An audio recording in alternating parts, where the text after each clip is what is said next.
आपदामपहर्तारं दातारं सर्वसम्पदां लोकाभिरामं श्रीरामं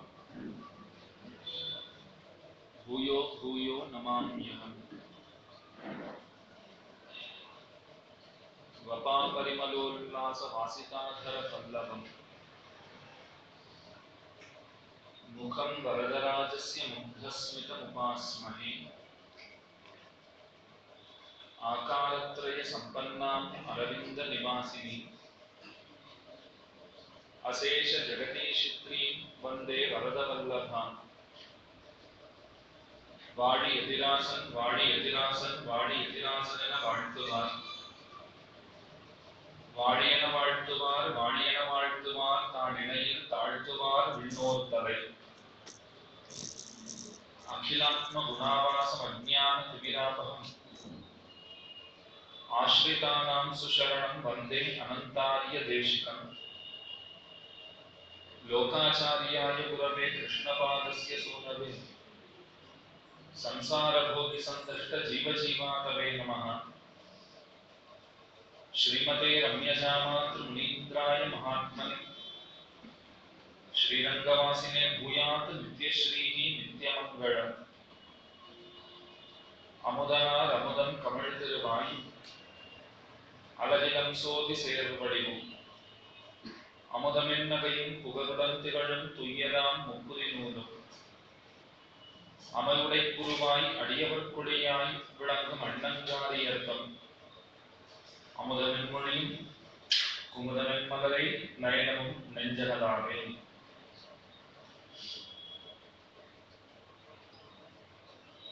ஸ்ரீமத் பரமஹம்ச பரிவ்ராஜகாச்சாரியரான உபய வேதாந்த பிரவர்த்தகாச்சாரியரான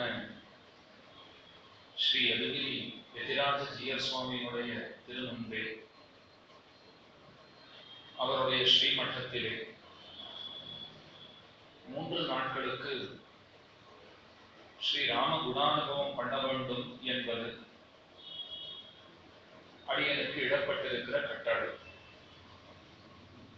அந்நியமனத்தை சிரசா வகித்து சில வார்த்தைகள் பேசத் தொடங்குகிறேன்.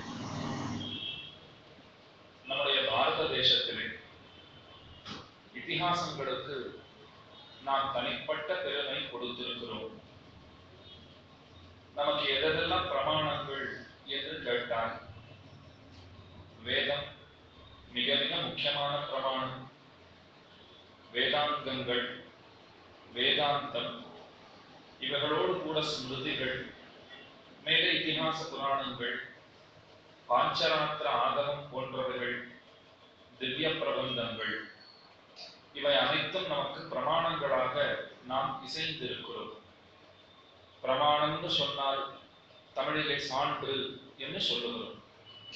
ஒரு விஷயத்தை சொல்லுவதற்கு நாம் சான்றாக எதை கொண்டிருக்கிறோம், எதை ஆதாரமாக கொண்டிருக்கிறோம்? வைதிக மதத்திற்கு, அதுவும் ஸ்ரீ வைஷ்ணவ சம்பிரதாயத்திற்கு அடியன் கீழே சொன்ன அத்தனையும் பிரமாணங்களாக விளங்குகின்றன. அதாவது ஒருத்தர் வேதாந்தம் சொல்லுகிறேன் என்று அமர்ந்து மற்றைய கிரந்தங்களை கணக்கிலே கொள்ளாமல் வேதத்தை பார்த்துட்டு அதோட அர்த்தத்தை சொல்றேன்னு உட்கார்ந்தால் அவரை கண்டு வேதம் அஞ்சுகிறது என்று ஒரு பிரமாணம் சொல்லுகிறது. இதிகாச புராணாபியாம் வேதம் சமூக பிரம்மயேது என்று சொல்லுவார்கள். இதிகாச புராணங்களின் துணை கொண்டுதான் வேதாந்தத்தை நம்மாலே அறுதியிடவே முடியும். எனவேதான் பிள்ளலோகாச்சாரியர் ஸ்ரீவச்சன பூஷண திவ்ய சாஸ்திரத்திலே அருளி செய்யும் பொழுது வேதாந்தம் அறுதியிட கடவுது ஸ்மிருதி இதிகாச புராணாதிகளாலே என்ன தெரிவிக்கிறார். அப்ப ஸ்மிருதி, மனுஸ்மிருதி போன்றவைகள் அவைகளும் முக்கியம். புராணங்கள் 18 புராணங்கள்னு சொல்லுகிறோம். அதுலேயும் சாத்விக புராணங்களுக்கு தனிப்பட்ட பெருமை, அவைகளும் நமக்கு ஆதாரம். முக்கியமா இதிகாசங்கள் பிரபல பிரமாணங்கள் என்று சொல்லுவார்கள். இதிகாசங்கள்னு சொன்னால் ஸ்ரீராமாயணமும் மகாபாரதமும் நாம் இதிகாசங்கள் என்று வழங்குகிறோம். இதிகாசம் என்கிற வடமொழி சொல்லுக்கு இப்படி இப்படி நடந்தது என்று எது நமக்கு சொல்லுமோ அதற்கு இதிகாசம் என்று பெயர். அதிலே மகாபாரதத்தை காட்டிலும் ஸ்ரீராமாயணத்திற்கு தனிப்பட்ட பெருமைகள் பல உள்ளன. பாரதா பஞ்சமோ வேதா என்று சொல்லுகிறார்கள். பாரதம் 5வது வேதம். அதை காட்டிலும் ராமாயணம் சிறந்ததுன்னு சொல்றீங்கன்னா இப்ப ராமாயணத்தை பத்தி பேசணும்னு தான் கூட்டிருக்கார். இதே மகாபாரதத்தை பத்தி பேசணும்னு கூட்டிருந்தால் மகாபாரதமே சிறந்தது அப்படின்னு சொல்லிட போறோம். நாம தெரிந்து கொள்ள வேண்டியது இந்த இரண்டுமே சிறந்தவைகள். அதுல ராமாயணம் ஏன் சிறந்ததுன்னா பாரதா பஞ்சமோ வேதா, மகாபாரதம் 5வது வேதம். அப்ப 5வதா புதுசா ஒரு வேதம் இருக்கு, அது மகாபாரதம் தான் அப்படின்னு சொல்ல வேண்டிய நிர்பந்தம் ஏற்படுறது. அதே ராமாயணத்தை பற்றி சொல்லும் பொழுது வேதவேத்யே பரே பும்சி ஜாதே தசரதாத்மஜே வேத பிராச்சேத சாதாசி சாட்சாத் ராமாயணாத்மனா என்று சொல்லுகிறார்கள். வேத வேத்தியனான வேதத்தாலே அறியப்படுபவனான பகவான் அவன்தான் ராமனாக பிறந்தான். நாம் வேதத்தால யாரை தெரிஞ்சுக்கிறோமோ அந்த பரமாத்மா தான் ராமனாக வந்து பிறந்தார். ஜென்யே விஷ்ணு சனாதனஹான்னு சொல்றோம். அப்போ விஷ்ணுவானவர் சனாதன புருஷரான பெருமான், அவரே ராமரா வந்திருக்கார். தமசப்பரமோ தாத்தா சங்க சக்கர கதாதரவான் மந்தோதரி கூட கொண்டாடுறோம். நீதான் மேலான வைகுந்தத்திலே 4 கைகளுடைய குடினவனாய் சங்க சக்கர கதாதரனாய் விளங்குகிறாய். அப்ப ராமனுக்கு ரொம்ப வெக்கமா போடுத்தான். ஐயோ, நாம மனுஷிய பாவனையை ஏறிட்டு பிறந்திருக்கோம், ஒரு மனுஷனா நினைச்சிட்டு தான் வந்திருக்கேன். 2 கையோடு இருக்கிற என்னை பார்த்துட்டு நீதான் 4 கைக்காரன் அப்படின்னு இவ சொல்றாளே அப்படின்னு அப்பதான் நினைச்சிட்டார். ஒரு தப்பு பண்ணிட்டோம், அடுத்த அவதாரத்துல அந்த தப்பு பண்றதா இல்லை என்று தீர்மானித்துக் கொண்டார். அதனாலதான் கிருஷ்ணாவதாரத்துல முழுக்க முழுக்க 4 கைகளோட பகவான் தன்னுடைய அவதாரத்தை நடத்தி இருக்கிறார். இதை எதுக்கு சொன்னேன்னா வேதவேத்தியனான பகவான் அவன் தான் ராமனாய் பிறந்தான். வேதம் பார்த்தது நம்மாலே இந்த உலகம் எல்லாம் எவனை தெரிந்து கொள்ளுகிறதோ அவன் ராமனாக பிறந்து விட்டான். நாமும் ஒரு அவதாரம் எடுக்க வேண்டும், நாமும் பிறக்க வேண்டும்னு வேதத்துக்கு ஆசை வந்தது. அந்த வேதத்தினுடைய அவதாரம் தான் ராமாயணம் என்று நம்முடைய பெரியவர்கள் முழங்குகிறார்கள். அப்போ பாரதா பஞ்சமோ வேதா, 5வது வேதம் மகாபாரதம்னு சொல்ல வேண்டியிருந்தது. ஆனா ராமாயணத்துக்கு தான் வேதமே ராமாயணம் தான், 2ம் ஒண்ணுதான், 2ம் வெவ்வேறு அல்ல என்று சொல்லும்படியான தன்மை. அந்த ராமாயணத்திலே நம்முடைய ஆழ்வார்களும் ஆச்சாரியர்களும் எப்பொழுதும் அவதானித்திருப்பார்கள், அதிலேயே முழுகி இருப்பார்கள். ராமாயணம்னு சொன்னால் நமக்கு உடனே சுவாமி எம்பெருமானார் நினைவுக்கு வர வேண்டும். ஏன்னா 1 வருஷ காலம் தங்கி இருந்து தன்னுடைய மாதுளரிடத்திலே, பூர்வாசிரம மாதுளர் இப்படித்தான் சொல்லணும், திருமலை நம்பிகள்னு சொல்றோமே, ஸ்ரீசைலாச்சாரியர் ஸ்ரீசைல பூர்ணர் என்கிற ஏத்தம் பெற்றவர். அவரிடத்துல 1 வருஷம் தங்கி இருந்து ராமாயணார்த்தங்களை எல்லாம் கேட்டிருக்கார் என்று பார்க்கிறோம். படிகொண்ட கீர்த்தி இராமாயணம் என்னும் 10 வெள்ளம் குடிகொண்ட கோயில் இராமானுஷன்னு கொண்டாடுறோம். ராமாயணத்தினுடைய அர்த்தங்கள் எல்லாம் நன்ன கரதலாமலகமாக கையிலந்து நெல்லிக்கனியாக பெற்றவர் அறிந்தவர் ஒருவர் உடரே அப்பெருமை ராமானுஜரையே சாரும் என்று கொண்டாடுகிறோம். பிதாமகஸ்யாபி பிதாமகாய் பிராச்சேதசாதேச பலப்பிரதாய் ஸ்ரீபாஷ்யகாரோத்தம தேசிகாய் ஸ்ரீசைலபூர்ணாய நமோ நமஸ்தாது என்று ஸ்ரீசைலபூர்ணருடைய ரொம்ப உயர்ந்த தனியன். என்னைக்கும் ஸ்ரீராமாயண பாராயணம் பண்றோம்னு சொன்னால் அவர் தனியனையும் சேர்த்து அனுசந்திச்சுட்டு தான் மேலையும் பூஜந்தம் ராமராமேத்தின்னு போகவே முடியும். அந்த அளவுக்கு ஸ்ரீராமாயணத்துக்கும் பெரிய திருமண நம்பிகளுக்கும் தொடர்பு. இப்ப ஒரு பெரிய திருமண நம்பியை சொன்னது அத்தனை ஆச்சாரியர்களுக்கும் தொடர்புங்கிறதுக்கு உபலட்சணம். எல்லாரும் ஸ்ரீராமாயணத்திலே ஆழங்காரப்பட்டிருப்பவர்கள். முக்கியமா ஒரு விஷயம் சொல்றேன், ஒரு பெரியவர், சைவ பெரியவர்னு வச்சுக்கோங்க, அவரிடத்துல போய் சில பேர் கேட்டார், ராமாயணத்துக்கு நீர் ஏதாவது அர்த்தம் பண்ணக்கூடாதான்னு கேட்டார். அவர் சிரித்தார். சோழியன் பிடித்த சக்கையிலே எறும்பு புகுற வழி ஏதுன்னு கேட்டார். அவர், நான் என்னத்த ராமாயணத்துக்குன்னு அர்த்தம் சொல்றது, எனக்கு அப்படிலாம் ஒன்றும் சொல்ல தெரியாதுன்னு முதல்ல சொன்னார். சுவாமி நம்ம வாசிச்சவர் தானே, நீர் நல்லா சொல்லலாமே. அதுக்கு அவர் பதில் சொன்னார், பெரியவாச்சான் பிள்ளைன்னு ஒரு மகனீயர் தோன்றினார், பூர்வசிகை பிராமண குலத்திலே தோன்றின பெருந்தகை. அவர் என்ன பண்ணிவிட்டார், மொத்த சாற்றையும் அவர் பிழிந்து விட்டார். ராமாயணம் ஒரு கரும்புன்னு வச்சுக்கோங்க, அந்த கரும்புல இருக்கிற மொத்த சாற்றையும் அவர் பிழிந்து எடுத்து விட்டார். இதுக்கு மேல இந்த எறும்பு பூந்து அதுல ஒன்றும் சுவைக்கவே முடியாது. ஏன்னா ஒரு துளி ரசம் இருந்தால் தானே அதுக்கும் வழி இல்லாத பொழுது. அந்த அளவுக்கு பெரியவாச்சான் பிள்ளை ராமாயணத்திலே ஆழங்காரப்பட்டிருப்பார். நம்மள தாம் வியாக்கியானங்கள் அருளி செய்கிற காலத்திலே ஸ்ரீராமாயணத்தின் துணை இல்லாமல் பேசவே மாட்டார். இப்படி எந்த ஆச்சாரியனை எடுத்துக்கொண்டாலும் சரி, ராமாயணத்துக்கும் அவர்களுக்குமான தொடர்பு ஒரு சங்கிலி தொடர் போலே இன்றளவும் உண்டு. திருப்பாவியாக்கியானம் எடுத்துக்கோங்க, நிறைய ராமாயண பிரமாணங்களை தான் அங்கங்க கொட்டிருப்பார். அந்த அளவுக்கு பாகவதத்திலிருந்து பிரமாணமே காட்டல, ரொம்ப குறைவாத்தான் காட்டியிருக்கா. அதனால என்ன நடந்து போச்சு தெரியுமா? நிறைய பேர் பாகவதமே புதுசுன்னு சொல்ல ஆரம்பிச்சுட்டான். அப்படி இல்லை, நம்ம ஆச்சாரியர்களுக்கு இயல்பாவே ராமாயணம் ரொம்ப ரொம்ப பிடித்திருந்தது. ராமனுக்கு பின்னே காதல் உடைய நெஞ்சினர்களாக அவர்கள் இயற்கையாகவே திகழ்ந்தார்கள். அதனால ஸ்ரீராமாயணத்தில் நிறைய பிரமாணங்கள்லாம் காண்பித்தார்களே ஒழிய இதுக்காக அவ காலத்துல பாகவதம் இல்லைன்னு ஆகவே ஆகாது. ஏன்னா பாகவதத்திலிருந்தும் பிரமாணங்களை காண்பித்திருக்கிறார்கள். ராமாயணம் அளவுக்கு இல்லைன்னு வேணும்னா சொல்லிக்கலாம். இப்ப ஆச்சாரியர்கள் அத்தனை பேருக்கும் ராமாயணத்தின் பால் ஈடுபாடு. அவர்களுக்கு எப்படி இது தோன்றித்து? ராமாயணத்தின் பால் இத்தனை காதல் வளர காரணம் என்ன? ஆழ்வார்கள் தான் காரணம். ஆழ்வார்கள் அத்தனை பேரும் ராமனை அப்படி துதித்திருக்கிறார்கள். இல்லைன்னா ஒரு பாசுரப்படி ராமாயணம்னு பிறந்திருக்குமா? யோசிச்சு பாருங்க.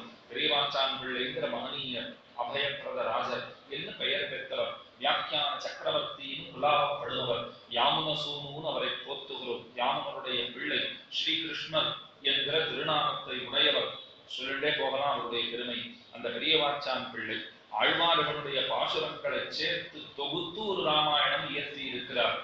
அதுல ஒன்னே ஒண்ணுதான் அவர் வார்த்தை, சபரி தந்த கனியுவந்து அப்படின்னு வருது பாருங்க. அது என்னமோ சபரி கையாலே பெருமான் கனி அருந்தியதை பருகியதை ஒருத்தரும் சொல்லவே இல்லை. ஒரு ஆழ்வார் பாடல, அது ஏன்னு தெரியல. அதனால சபரி தந்த கனியுவந்து இந்த ஒரு வார்த்தை மட்டும்தான் பெரியவாச்சான் பிள்ளை தன் கையால தன் சொந்த கருத்தா எழுத வேண்டி இருந்தது. மீது எல்லாமே ஆழ்வார்கள் அருளி செயல்களிலே இருந்து அங்கொன்னும் இங்கொன்னுமாக எடுத்து கோர்த்து தொடுத்து நமக்குன்னு கொடுத்திருக்கார். அதுக்குத்தான் பாசுரப்படி ராமாயணம்னு பெயரை வைத்திருக்கிறோம். ஆக ஆழ்வார்கள் அத்தனை பேருக்குமே விசேஷமாக ராமனிடத்திலே ஈடுபாடு உண்டு, ராமாயண கதையிலே ஈடுபாடு உண்டு. அதிலேயும் கூட குலசேகர ஆழ்வாருக்கு தனிப்பட்ட பெருமை. அவருக்கு தான் பெருமாள்னு பேர் ஏற்பட்டு குலசேகர பெருமாள். சாதாரணமா சம்பிரதாயத்திலே பெருமாள்னு சொன்னோம்னா அந்த பெயர் ராமனுக்கு மட்டும்தான் உண்டு. இப்ப எல்லாரையும் நாம பெருமாள்னு சொல்லிடுறோம். ஆனா சொல்லுச்சு திருநாரண பெருமாள், வரதராஜ பெருமாள், ஸ்ரீனிவாச பெருமாள், இப்படி முன்ன பெயரை சொல்லி பின்ன பெருமாள்னு சொல்லணும். இப்ப வெறுமனே பெருமாள்னு சொன்னால் அப்பெயர் ராமனுக்கு மட்டும்தான் தகும், ராமனுக்கு மட்டும்தான் ஏற்கும். அந்த ராமனிடத்துல அளவற்ற அன்பையுடையவராக திகழ்ந்தார். குலசேகரருக்கு பெருமையே அதுதானே. ராமனிடத்திலே அளவற்ற காதலோடே இருந்தார். அவரும் உபன்யாசம் எல்லாம் கேட்பார், நாமளும் கேட்கிறோமா? அவரும் கேட்பார். ஆனா கேட்கும் பொழுது இப்ப எங்கேயோ ராமாயண கதை நிதர்சனத்துல நடந்திருக்கிறதா நினைச்சுட்டே கேட்பார். நாம கேட்டுச்சு என்னன்னா, எல்லாம் என்னைக்கோ முடிஞ்சு போச்சு, இன்னொன்னு நடந்துதான் இல்லையான்னு கூட நமக்கு என்ன சரியா தெரியுது. அவர் ஏதோ சொல்றார், நாம ஏதோ கேட்டு இருக்கோம்னு கேட்கிறோம். குலசேகர ஆழ்வார் கேட்கிறார்னு சொன்னார், இப்ப எங்கேயோ நடந்திருக்கிறா போல பாவனையோட கேட்டு இருப்பார். ராமனுக்கு ஏதாவது தீமை ஏற்பட்டுடுத்துன்னு கதாகாரர் அவர் சொல்லிட்டாருன்னு வச்சுக்கோங்க. உபன்யாசகர் ஒரு வார்த்தை சொல்லிட்டார், ராமனுக்கு தீமை ஏற்பட்டது, 14,000 அரக்கர்கள் ராமனோட பொருத வந்தார்கள், சண்டை போட வந்தார்கள்னு சொன்னால் நீங்க யாராவது எழுதுங்களா? குலசேகர ஆழ்வார் எழுதுட்டார், நான் போறேன் ராமனை போய் காப்பாத்துறேன்னு சைன்யங்களை எல்லாம் திரட்டிட்டு போனார் அப்படின்னு சரித்திரம். அந்த அளவுக்கு மெய்ப்பாட்டோட கேட்கிறார், அந்த அளவுக்கு பொங்கும் பரிவோடே கேட்கிறார். அதனால்தான் அவர் அருளி செய்திருக்கிற கிரந்தத்துக்கும் பெருமாள் திருமொழி என்ற உயர்ந்த திருநாமம் ஏற்பட்டிருக்கிறது. அப்படியே நினைச்சுட்டே வந்தேன். நாம எதை பத்தி 3 நாள் ஆழ்வார்கள் அவர்கள் கண்ட ராமாயணம்னு பேசணும். முதல்ல குலசேகர ஆழ்வாரை தான் கொள்ள வேண்டும் என்று சொன்னார். அவர் தான் 10 பாசுரத்துல முழுக்க ராமாயணத்தை சொன்னவர். இன்னைக்கு எல்லாருமே அவசர யுகத்துல இயந்திர கதியில ஓடுறவளா இருக்கா. உட்கார வச்சு 24,000 ஸ்லோகம் சொல்றேன், ராமாயணம் கேளுன்னு சொன்னான். அதெல்லாம் வேண்டாம் சுவாமி, என் வீட்டுல மகாபாரதம் நிச்சயமா நடந்துட்டு இருக்கு, நான் தனியா ஒரு ராமாயணம் தெரிஞ்சுக்கவே வேண்டாம், ஏதோ ஒரு இதிகாசத்தை தெரிஞ்சுட்டு இருக்கேன், அது போதும். கோயிலுக்கு ஒருத்தர் போனார், அர்ச்சனை யார் பேருக்குன்னு கேட்டார், பெருமாள் பேருக்கே கொண்டு போகணும். பரவாயில்ல, அவ பேருக்கு தானே பண்ணிக்கிறாங்க, என் வீட்டுல அர்ச்சனை நிச்சயமா நடந்துட்டு இருக்குன்னு. பெருமாளுக்கு தான் இப்ப பேர். எனக்கு அர்ச்சனை நடந்துட்டே தான் இருக்கு. அப்ப நான் மகாபாரதம் தெரிஞ்சுட்டு தான் இருக்கேன். ராமாயணம் தெரிஞ்சுக்காததுனால என்ன ஆகப்போகுது? ஏன்னா 24,000 ஸ்லோகங்கள் நவாகமா கேட்கணும். அதுக்கு நிறைய விதிகள்லாம் உண்டு. அந்த கட்டளைகள்லாம் நாம பின்பற்றி கேட்கணும்னா கேட்டே ஆணுமான ஒரு கேள்வி அதுக்கு மேல வந்துடுறது. அதனால்தான் குலசேகராழ்வார் பார்த்தார், நீங்கள் அறிந்திருக்கிற தமிழில் நீங்கள் பண்ணிசைத்து பாடும் படித்து இன்னமும் 24,000 ஸ்லோகங்களை சொன்னால் பகவான் திருவுள்ளம் எத்தனை உகக்குமோ அதை காட்டிலும் 1000 லட்சம் கோடி மடங்கு இந்த 10 பாசுரங்களை நாம் அனுசந்தித்தால் பகவானுக்கு உகப்பு ஏற்படுகிறது. எப்படி சுவாமி? ஆதி காவியமான வால்மீகி ராமாயணம் அதுக்கு இல்லாத பெருமை இதுக்கு வந்துருமான்னா நிச்சயம் வந்துடும். ஏன்னால் அவர் என்னதான் ராமன் கதையை சொல்றேன்னு ஆரம்பித்தாலும் ஆங்காங்கே தேவையில்லாத சரித்திரங்கள்லாம் கூட நிறைய சொல்லியிருக்காங்க. கங்கை எப்படி உற்பத்தி ஆகியது, சுப்பிரமணியன் எப்படி தோன்றினான், விஸ்வாமித்திரருக்கும் வசிஷ்டருக்கும் என்ன தகராறு. ராமாயண பாராயணம் பண்றேன்னு உட்காந்துட்டு 2-3 சர்மம் இப்படியே போகும். விஸ்வாமித்திரருக்கும் வசிஷ்டருக்கும் தகராறு. ராமாயணம் பாராயணம் பண்ணேன். பாராயணத்துல என்ன வாசிச்ச? பெருமாளை பத்தி ஏதாவது சொன்னீங்கன்னா இல்லையே, விஸ்வாமித்திரருக்கும் வசிஷ்டருக்கும் நடந்த சண்டையை வாசிச்சுட்டு இருந்தேங்கிறாரு. அதுவும் ராமாயணத்துக்கு தான் இருக்கு, இல்லைன்னு சொல்லலை. ஆனால் எச்சில் வாய் சுத்தி பண்ணாதே நம்முடைய ஆச்சாரியர்கள் காட்டுகிறார்கள். அசத் சங்கீர்த்தனம் எதெல்லாம் நமக்கு தேவையே இல்லையோ, ஆத்மஹிதத்துக்கு எதெல்லாம் நமக்கு நிச்சயமாக பயனாக போவதில்லையோ அதெல்லாம் கூட ராமாயணத்துல அங்காங்கே இருக்கு. இங்க ஒரு புத்தகம் சொல்லிடலாம், ஒரு குறையா சொல்லிடலாம். ஆனால் ஆழ்வார்களுடைய பாசுரங்களுக்கு இந்த மாதிரியான தீமை ஓரிடத்திலும் நம்மாலே காட்டவே முடியாது. ஏதாவது ஒரு பாசுரம் பகவானை பத்தி பேசவே இல்லைன்னு சொல்ல முடியுமா? பாருங்க, வேற யாரையோ பத்தி பேசியிருக்கா? அந்த குறவாளை பத்தி பேசியிருக்கா? கங்கையினுடைய உற்பத்தியை பத்தி பேசியிருக்கா? கிடையாது. எதை பத்தி பேசினாலும் சுத்தி வந்து நாராயணனிடத்துல ஒரு முடிச்சு போட்டு வச்சிருப்பான். ஏன்னா இவனை பத்தி மட்டும்தான் பேச வேண்டும். குணானுபவத்துக்காக ஏற்பட்டிருப்பது 4000 திவ்ய பிரபந்தங்கள். அந்த குணானுபவத்துக்கு எந்த விதமான கொற்றையும் வரக்கூடாது, எந்த விதமான குற்றமும் வரக்கூடாதுங்கிறதுல முழு நோக்கா பாடியிருக்கா. இப்ப ராமாயணத்துக்கு ஒரு குறையை பார்த்துட்டோம், அது திவ்ய பிரபந்தங்களுக்கு இல்லைன்னு தெரிகிறது. எனவேதான் குலசேகர பெருமாள் ரொம்ப ஆனந்தத்தோட ராமாயணத்தை சுருக்கமாக சொல்லுகிறேன் என்ன தான ஆசையோட பாட ஆரம்பிக்கிறார். பெரியவாச்சான் பிள்ளை ரொம்ப ஆச்சரியமான வியாக்கியானம் அதற்கென்று பணித்திருக்கிறார். அவதாரிகையை சொல்லுகிறார். அனாதி காலம் தாம் இழந்த இழவை தேவகி தேவியார் பெற்று வைத்து கிருஷ்ணனுடைய பாலச்சேஷ்டிதங்களை அனுபவிக்க பெறாதே இழந்தவன் பாசுரத்தாலே பேசினார். ஆலநீள் கரும்பு ஆலநீள் கரும்பன்னவன் தாரோன்னு ஒரு பதிகம் பெருமாள் திருமொழியிலே ஒரு பதிகம் இருக்கு. அதுல என்ன விஷயம் சொல்லப்படுறதுன்னா, ஐயோ எந்த ஆனந்தத்தையும் நான் பெறலி, தேவகியினுடைய புலம்பல் வச்சுக்கோம். எந்த ஆனந்தமும் நமக்கு கிடைக்கல. யசோதை என்னமா ஆனந்தம் பட்டா, நந்தன் பெத்தன் நல்வினை இல்லா நங்கள் போன் வசுதேவன் பெற்றிலனே. வசுதேவன் எந்த ஆனந்தத்தை கண்டான், சுகத்தை கண்டான், அவன் எதுவுமே கிடைக்கலையே என்று தேவகி தேவியார் பெற்று வைத்தும் அவள் வயிற்றிலே இருந்து கண்ணன் தோன்றி இருந்தும் எந்த ஆனந்தத்தையும் அவள் அடைஞ்சதா தெரியலையே, அதெல்லாம் பேசினாள். அதற்கு அடுத்தது மண்ணு புகழ் கோசலை தன் மணிபயிர் வாய்த்தவனே திருக்கண்ணபுரம் சௌரி பெருமாளை மங்களாசாசனம் பண்ணுகிறார். கீழே தேவகி பிராட்டி கண்ணனை பெற்றாள், எந்த ஆனந்தமும் கிடைக்கல. ஆனா கௌசல்யா தேவி பாருங்கள், ராமனை பெறவும் செய்தாள், ராமனிடமிருந்து அத்தனையும் அனுபவிக்கவும் செய்தாள். அதை பேசினார். அதுக்கு மேலே பால்ய அவஸ்தையிலே எல்லாம் அனுபவித்து பிராப்த யௌவனரானவாறே அனுபவிக்க பெறாதே இழந்த சக்கரவர்த்தியோபாதி தமக்கு பிராப்தி உண்டாகையாலே அவன் பாசுரத்தாலே தம் இழவை பேசினார். வந்தாளில், அதுக்கப்புறம் வந்தாளின் நினை என்று தொடங்குகிற பதிகம். அதுல என்ன சொல்றாருன்னா, சக்கரவர்த்தி பாவம் எத்தனை 60,000 ஆண்டுகள் பிள்ளைக்காக காத்திருந்து அதுக்கப்புறம் பிறந்தது 4 பிள்ளைகள். ராமனும் பரதனும் லக்ஷ்மணனும் சத்ருக்னனுமாக பிறந்தார்கள். ராமனிடத்திலே தன் உசிரையே வைத்திருந்தவரான மகாராஜர், அத்தன் அன்பு வைத்திருந்தார் தசரத சக்கரவர்த்தி. ஆனா ராமனை காட்டுக்கு போன்னு சொல்ல வேண்டிய ஒரு நிர்பந்தம் ஏற்பட்டு போச்சு. ஆக சக்கரவர்த்தியும் இழந்தான். ராமன் போனான்னா பிராணம் போயிட்டு. ராமன் தன்னுடைய அவதாரம் முடிய போற சமயம்னு வச்சுக்கோங்க, இல்லைன்னா பட்டாபிஷேக சமயம். அந்த சமயத்துல ராவணனை முடிச்சுட்டு திரும்ப அயோத்திக்கு வராரு. வரச்சே முதல்ல ஒரு கைகேயி தாயைத்தான் வணங்குகிறார். வணங்கிட்டு சொல்றார், அம்மா நீ மட்டும் என்னை காட்டுக்கு அனுப்பிச்சில்லைன்னு சொன்னால் எங்க அப்பாவுக்கு என்னிடத்துல எத்தனை அன்புன்னு நான் புரிஞ்சுட்டு இருக்கவே மாட்டேன். நீ காட்டுக்கு அனுப்பினேன், நான் அண்ணன்ட போனேன்னா இன்னண்ட பிராணனை விடுறாரு. எத்தனை அன்பு இருக்கணும் பாருங்க. உண்மையான அன்பு இருந்தால்தான் அப்படிப்பட்ட பிராணத்தியாகமே நமக்கு ஏற்படும். ராமானுஜர் திருநாட்டை அலங்கரித்த சமயம் நாற்புறமும் செய்தி பரவியது. என்ன எம்பெருமானார் திருநாட்டுக்கு எழுந்தருளினார். உடனே அங்காங்கே இருக்கிற சிஷ்யாள்லாம் கிளம்பி வந்தார். எம்பெருமானாருடைய விமலசரம விக்கிரகத்தை சேவிக்கணுங்கிற ஆசையோட ஓடி வந்தவர்கள் பலர். திருமலை அனந்தாழ்வான் வரார். கூட ஒரு சிவைஷ்ணவம் வந்துட்டு இருந்தார். அவர் ஒவ்வொன்று அழறார், கதறார். அனந்தாழ்வானுக்கும் துக்கம் இருந்தது. ஆச்சாரியனை பிரிகிற நிலை, ஆச்சாரியனை பிரிந்திருக்கிற க்ஷணம், அந்த க்ஷணத்தினுடைய துக்கத்தை ஒருத்தராலே வர்ணிக்கத்தான் போகும். அவ்வளவு கஷ்டம் அது. அனந்தாழ்வானுக்கு துக்கம் இருந்தது. பக்கத்துல இருந்தவர் சொன்னார், நான் இனிமே என்னத்துக்கு வாழணும், நான் மரத்திலிருந்து குதிக்கிறேன், மலையிலிருந்து குதிக்கிறேன்னு ஓடினார். அனந்தாழ்வான் ஒரு அதட்டி அவரை தடுத்தார். ஒரு நிமிஷம் நின்னும், நான் சொல்றதை கேளும், நமக்கு உண்மையான அன்பு இருந்திருக்கும்னு சொன்னார். எப்ப எம்பெருமானார் திருநாட்டுக்கு எழுந்துருளினார்னு காதுல விழுந்ததோ அப்பவே பிராணம் போயிருந்திருக்கணும். பிராணன் போலன்னு நினைச்சவே நமக்கு அத்தனை அன்பு இல்லைன்னு தெரிஞ்சு போச்சு. இப்ப நீர் என்னதான் முயற்சி பண்ணாலும் பிராணம் போகாது.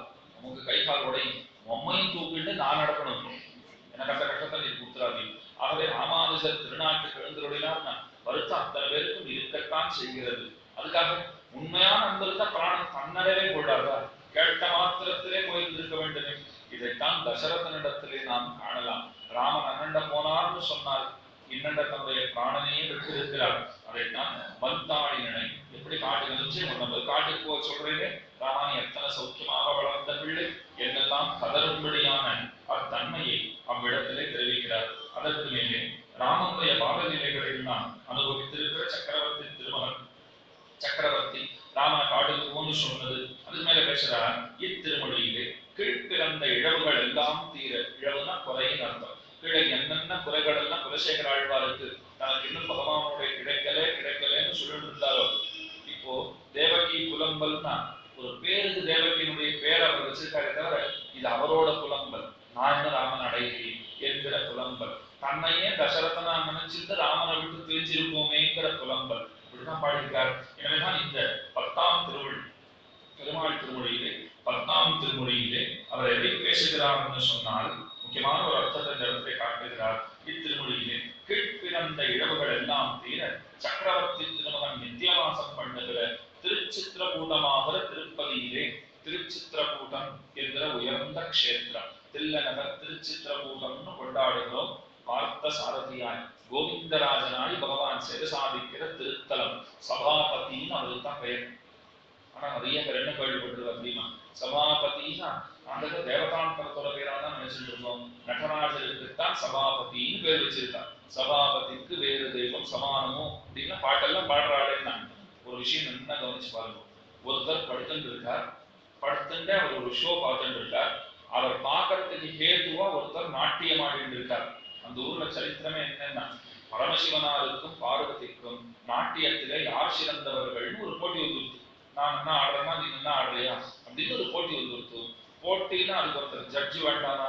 கோவிந்தராஜனை தான் ஜட்ஜாக இருத்தினார்கள், அமர்த்தினார்கள். அவர் சொன்னார், ரொம்ப நல்லா 2 பேரும் ஆடுறீங்க, நான் படுத்துட்டே பாக்குறேன்னு நல்லா படுத்துட்டார்.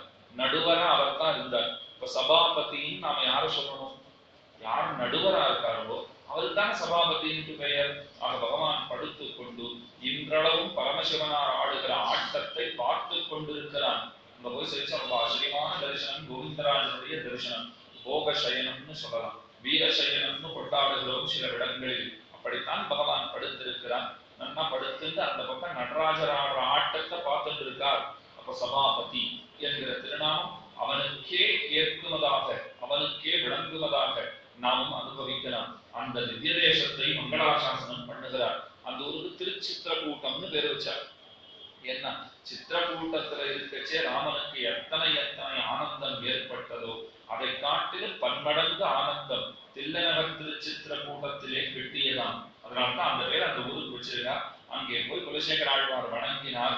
அங்குரையும் இறைவன் இவருக்கு ராமனாகவே காட்சி கொடுத்தான். இது ராமன் தான் படுத்துட்டு இருக்கான் என்று பாட ஆரம்பிக்கிறார். அங்கனிடு மதில் புடை சூழ் அயோத்தி என்னும் அணிநகர துலகனைக்கும் விளக்கும் சோதி வெண்கதிரோன் குலத்துக்கோர் விளக்காய் தோன்றி விண்முழுதும் உயர்கொண்ட வீரன் தன்னை செங்கனிடும் கருமுகிலை ராமன் தன்னை தில்லநகர் திருச்சித்திரகூட்டம் தன்னுள் எங்கள் தனிமுதல்வனை எம்பெருமான் தன்னை என்னுகளோ கண்குளிர காணும் நாளே. பகவானை போய் கண்குளிர நன்றாக சேவிக்க வேண்டாமா? அக்னோஹோ பலம் சுவாதுஷ தரிசனம்னு சொல்லுவார்கள். கண்கள் நமக்கு கொடுத்ததே பகவானையும் பகவானுடைய அடியவர்களையும் நன்னா சேவிக்கணுங்கிறதுக்காகத்தான். இந்த கண்களே அதற்காகத்தான். அடியவர்கள் சம்பந்தாத்து ஸ்வாத்மலாபகான்னு பராசர பட்டர் சொல்லுவார். ஆகாசத்தில் மழைய கொட்டுறது, சின்ன சின்னதா தூரல்கள்லாம் விழுறது, பெரிய பெருசா தூரல்கள்லாம் விழுறது, எல்லாம் போய் சமுத்திரத்துல கலக்கிறது. அப்ப எல்லாம் நினைச்சுமா நாம போய் விழுந்தால்தான் சமுத்திரத்துல ஜலமே அப்படின்னு நினைச்சுட்டா விழறது. ஐயோ நாம விழுந்தாலும் விழாட்டாலும் சமுத்திரத்துல ஜலம் இருக்கத்தான் போறது, விழற நமக்குத்தான் அதுல போய் சேர்ற பாக்கியம். பாகவதாளுக்கும் பகவானுக்கும் பெருமை என்னென்னு இருக்கத்தான் போகுது. நாம போய் சேர்ந்தோம்னு சொன்னால் அதனை நம்முடைய பாக்கியமாகத்தானே நாம் கருத வேண்டும். இது நாம் பெற்ற பேரு சம்பந்தாத்து ஸ்வாத்மலாபகான்னு பராசரர் சொல்றாரே, அப்படி நினைத்துக் கொண்டு சேர வேண்டும். அதைத்தான் இங்கே வெளியிடுகிறார். என்னுகளோ கண்குளிர காணும் நாடு, கண்களுக்கு யாது குளிர்ச்சி, பகவானை தரிசிப்பதே குளிர்ச்சி, அவனை கண்களிலே தேக்கி வைத்துக் கொள்வதே குளிர்ச்சி. அப்பதான் நான் குளிர்ச்சியா ஃபீல் பண்றேன் என்று சொல்லும்படியாய் பகவானுடைய தரிசனம் அத்தனை முக்கியங்கிறத காட்டுறார். அங்கனடு மகிழ் குடை சூழ் அயோத்தி என்னும் அங்கண், திருப்பாவை கூட வந்து வரணும். அங்கண் மான் ஞாலத்தரசர் அங்கண், அம்னா அழகிய, கண்ணா இடம் அர்த்தம், அழகிய இடங்களை உடைத்தும். எப்படி இருக்குன்னா அயோத்தியை வர்ணிக்கிறார். ரொம்ப அழகான இடங்கள் பல பல உண்டு. இன்னைக்கே போனா கூட கோபபவனம்னு ஒரு இடம் பார்க்கிறோம், கனக பவனம்னு ஒரு இடம் பார்க்கிறோம். இப்படி எத்தனை இடங்கள் இருப்பாங்க. கோபபவனம்னா என்னன்னு, கோபபவனம் தான். ஒருத்தர் போனார் அயோத்திக்கு, மொத்தம் சுத்தி பார்க்கணும்னு போனார். கடைசி வரைக்கும் அவருக்கு கோபபவனமே காட்டல, எல்லா இடத்தையும் சுத்தி சுத்தி காண்பிச்சார், கோபபவனமே காட்டல. சாயங்காலம் யார் அழைச்சிட்டு போறாரோ அந்த வழிகாட்டி கைடு ஒரு கோச்சிக்க ஆரம்பிச்சிட்டார். உங்க கூட நான் வந்திருக்கவே கூடாது, நான் வந்ததே தப்பு, நான் வந்திருந்தேன் இந்த இடத்துல இந்த காட்டுல அந்த காட்டுல கோபபவனமே காட்டலையே அப்படின்னு கோச்சுட்டார். இதுதான் கோபபவனம். கோச்சுட்டு எந்த இடத்துல கோச்சுருக்கிறோ அது கோபபவனம். ஐயோ நான் கோபிச்சுக்கிறது இருக்கட்டும், கைகேயை கோபித்துக் கொண்ட இடத்தை பார்க்க வேண்டும். கைகேயை கோபித்துக் கொண்டு தசரதனிடத்திலே வரம் பெற்ற இடம், அதுதான் கோபபவனம்னு தெரிவிச்சிருக்கார். இப்படி எத்தனையோ இடங்கள்லாம் இருக்கு அந்த இடத்துல. அங்கண் நெடு மதில், ரொம்ப உயர்ந்த மதில்கள் அமைத்திருக்கிறார்கள். எத்தனை மதில்கள்னு சொன்னால் வர்ணிக்க முடியாத அளவுக்கு மதில்கள் அவ்விடத்திலே உண்டு. புடைசூழ், சுத்திலும் சூழ்ந்து இருக்கு. அயோத்தியை ரட்சிக்கும் பொருட்டு சுத்திலும் சூழப்பட்டிருக்கிற மதில்களை உடைத்தான அயோத்தி என்னும் அணிநகரத்து. ரொம்ப ஆச்சரியமான நகரம் அயோத்தி. அயோத்தியான்னு சொல்றோம், தேவானாம் பூர் அயோத்தியான்னு வர்ணிப்பவர்கள். பரம்பதத்துக்கு அயோத்தியா அபராஜிதான் தான் பேர் உண்டு. என்ன அர்த்தம்? ஒருத்தராலும் வெல்ல முடியாத பட்டினம். அயோத்தியக்கு என்ன பேர் வச்சிருக்க? ஒருத்தராலும் வெல்ல முடியாத பட்டினம். சரிவா புரிஞ்சுட்டுதான் வச்சிருக்கேன். இன்னி வரைக்கும் அது ஒருத்தராலும் ஜெயிக்க முடியாத இடமாத்தான் இருக்கு. எத்தனை சண்டைகள் நடக்குது. எனக்குன்னு ஒரு சாரார் சொல்றா, இல்ல இல்ல எங்களுக்கு தான் ஒரு சாரார் சொல்றா, இப்படி பிரிச்சுக்கோங்க அப்படி பிரிச்சுக்கோங்கனாலும் ஒரு தீர்வே எட்டப்படலை. அப்போ ஒருத்தராலும் ஜெயிக்க முடியாததான் இருந்துருக்கு. அது அந்த நாள்ல இருந்தே விரோதிகளாலே ஜெயிக்க முடியாத பட்டணம். அப்ப நமக்கு நிச்சயம் ராமன் அருள் புரிவான்ங்கிறது தெரிகிறது. ஆக விரோதிகளாலே வெல்ல முடியாத பட்டினமாக விளங்கும் தன்மை அணிநகரத்து. அழகிய நகரத்திலே உலகனைத்தும் விளக்கும் சோதி, எல்லா லோகங்களையும் விளங்கச் செய்கிற பரஞ்சோதியான இப்பெருமான் வெண்கதிரோன் குலத்துக்கு ஒரு விளக்காய் தோன்றி சூரிய குலத்துக்கு ஒரு விளக்கு போலே பகவான் தோன்றினான். விண்முழுதும் உய்யக் கொண்ட வீரன், வானவர் எல்லாரையும் அவர்களுடைய துன்பங்களை எல்லாம் களைந்து உஜ்ஜீவிப்பித்தவனான ராமன். அத்தனை பேரையும் நன்றாக உஜ்ஜீவிப்பித்தருளின பெரிய வீரனும், சிவந்த கண்களை உடைய பெரிய காளமேகத்தை ஒத்த வடிவை உடையவனும். பகவான் எப்படி இருக்காருன்னா காளமேக திரு உருவனாக விளங்குகிறார். சிஞ்சேரிமம் ஜனமீந்திரையாக வித்வான். பராசர பட்டர் ஸ்ரீரங்கராஜஸ்தவத்திலே அனுபவிக்கிறார். பெரிய பெருமாள் படுத்திருக்கார். பார்க்கறதுக்கு ஒரு கருத்த மேகம் கிடந்தால் போலே இருக்கார். கருத்த மேகம் கிடந்திருக்குன்னா உடனே ஒருத்தர் வந்து சொன்னார், எனக்கு வானவில் பார்க்கணும்னு ஆசை, முடியுமான்னு கேட்டார். ஏன் முடியாது? நிச்சயம் பார்க்கலாம். பகவான் அணிந்து கொண்டிருக்கிற திருவாபரணங்கள் ஒன்னொன்னும் ஒரு ஒரு நிறத்தை காட்டுறது. நீலநாயகம்னு சாத்தின்றிருக்கார், அது நீல நிறத்தை காட்டுகிறது. விமான பதக்கம்னு ஒண்ணு சாத்தின்றிருக்கார், அந்த ஒரு விமான பதக்கத்தை நம்பெருமாள் சாத்தின்றிருக்காருன்னு சொன்னால் வேற எந்த ஆபரணமும் தேவையே இல்லை. திருமாறு வழங்க அதுவே இடத்தை பிடிச்சுருக்கும். அது பார்க்கறது எப்படி இருக்கும்னா பிரணவாக்கார விமானம் அதுல இருக்கும், பெரிய பெருமாள் அதுல இருப்பார், நம்பெருமாள் தானும் இருப்பார், உபயநாச்சிமார்கள் இருப்பவர்கள், அதையே பதக்கமா போட்டு இருப்பார். யசோதைக்கு அவருடைய கண்ணனுடைய வாயின் உள்ளே அண்டச்சராச்சரங்களையும் காண்பித்து யசோதையும் காண்பித்து தன்னையும் காண்பித்தார் போலே ஸ்ரீரங்க கஷேத்திரத்தையே தன் திருமார்களை காட்டிடுவர்.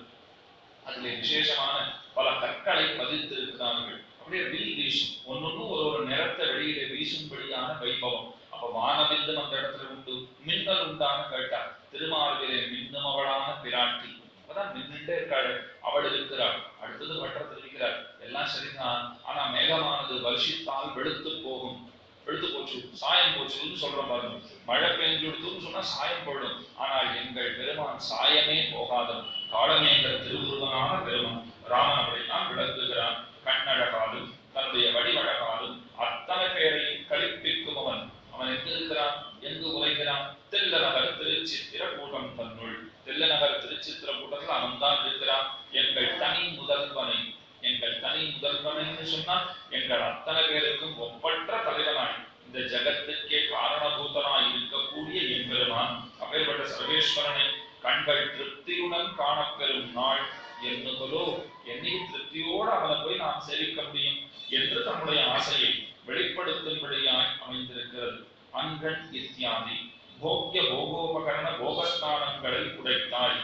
போக்கியங்கள்னு சொன்னால் இனிய பொருட்கள், போகோபகரணங்கள்னு சொன்னால் அந்த இனிய பொருட்களை நுகருவதற்கு தேவையான உபகரணங்கள். போகஸ்தானங்கள் இனிய பொருட்களை நுகருவதற்கு தேவையான உபகரணங்களோடு கூட அதற்கு தகுந்த இடமும் பெற்றிருக்கை. விளக்கணும்னு சொன்னா இப்ப நல்ல பிரசாதம் இருக்கு, உட்காந்து சாப்பிட இடம் இல்லைன்னா கஷ்டப்படுறோம் இல்லையோ, கையில இலை இல்லைன்னா கஷ்டப்படுறோம். அது ஒரு நல்ல இலையும் கிடைச்சு, நல்ல க்ஷீராந்தமும் கிடைச்சு, ஃபேனை போடுறேன், சேரை போடுறேன், நீங்க உட்காந்து சாப்பிடுங்கன்னு சொன்னால் போக்கியமும் இருக்கு, போகோபகரணமும் இருக்கு, போகஸ்தானமும் இருக்கு. இதெல்லாம் இருக்கு பாருங்க. இப்ப அயோத்தி அப்படித்தான் விளங்குது. அயோத்தி எப்படி விளங்குகிறதுன்னு சொன்னால் போக்கியங்கள் உண்டு, போகோபகரணங்கள் உண்டு, அவற்றை அனுபவிக்கும் இடங்களான போக்கியஸ்தானங்களும் உண்டு. ஆகாச தளவும் உயர்ந்திருக்கிற மாளிகைகளை சூழப்பட்டதான அயோத்தி. மாளிகைகள்னா ஆகாச தளவுக்கும் இருக்கு, நிறைய மதில்கள்லாம் இருக்கு. புரியும் கிரண்மயம் பிரம்மா விவேஷாபராஜிதாம். தைத்திரிய ஆரண்யகம் வேதம் தெரிவிக்கிறது. பொன்மயமானது அபராஜிதை என்னும் பெயருடையதுமான நகரத்தை பிரம்மம் பிரவேசித்தது. பரபிரம்மம் எங்க இருக்குங்கிற கேள்விக்கு பதில் சொல்றது அது அபராஜிதையிலே இருக்கிறது, பரமபதத்திலே விளங்குகிறதுன்னு சொல்லிட்டேன். அந்த பரமபதம் கூட அயோத்தியை பார்த்தால் ஆச்சரியப்படுமா. எல்லாம் என்ன பண்றாரு, என்னோட இந்த ஊர் நல்லா இருக்கு, என்னோட இந்த ஊருக்கு இருக்கிற வைபவம் எனக்கு இல்லை. என்ன அந்த பரமபதம் சொல்லும்படியான வைபவம். இன்னொன்னு பரமபதம் போலே அறிவுடைய சிலரை அறிந்து மற்றவர்கள் அறியாமல் இருப்பது போதிராமல். பரமபதம் எல்லார் கண்ணுக்கும் தெரிஞ்சிருமா? தெரியாது. அறிவுடையவர்களுக்கு மட்டும்தான் அது கண்ணுக்கே தெரிகிறது. இப்ப எல்லாராலையும் பரமபதத்தை பார்க்க முடியாது.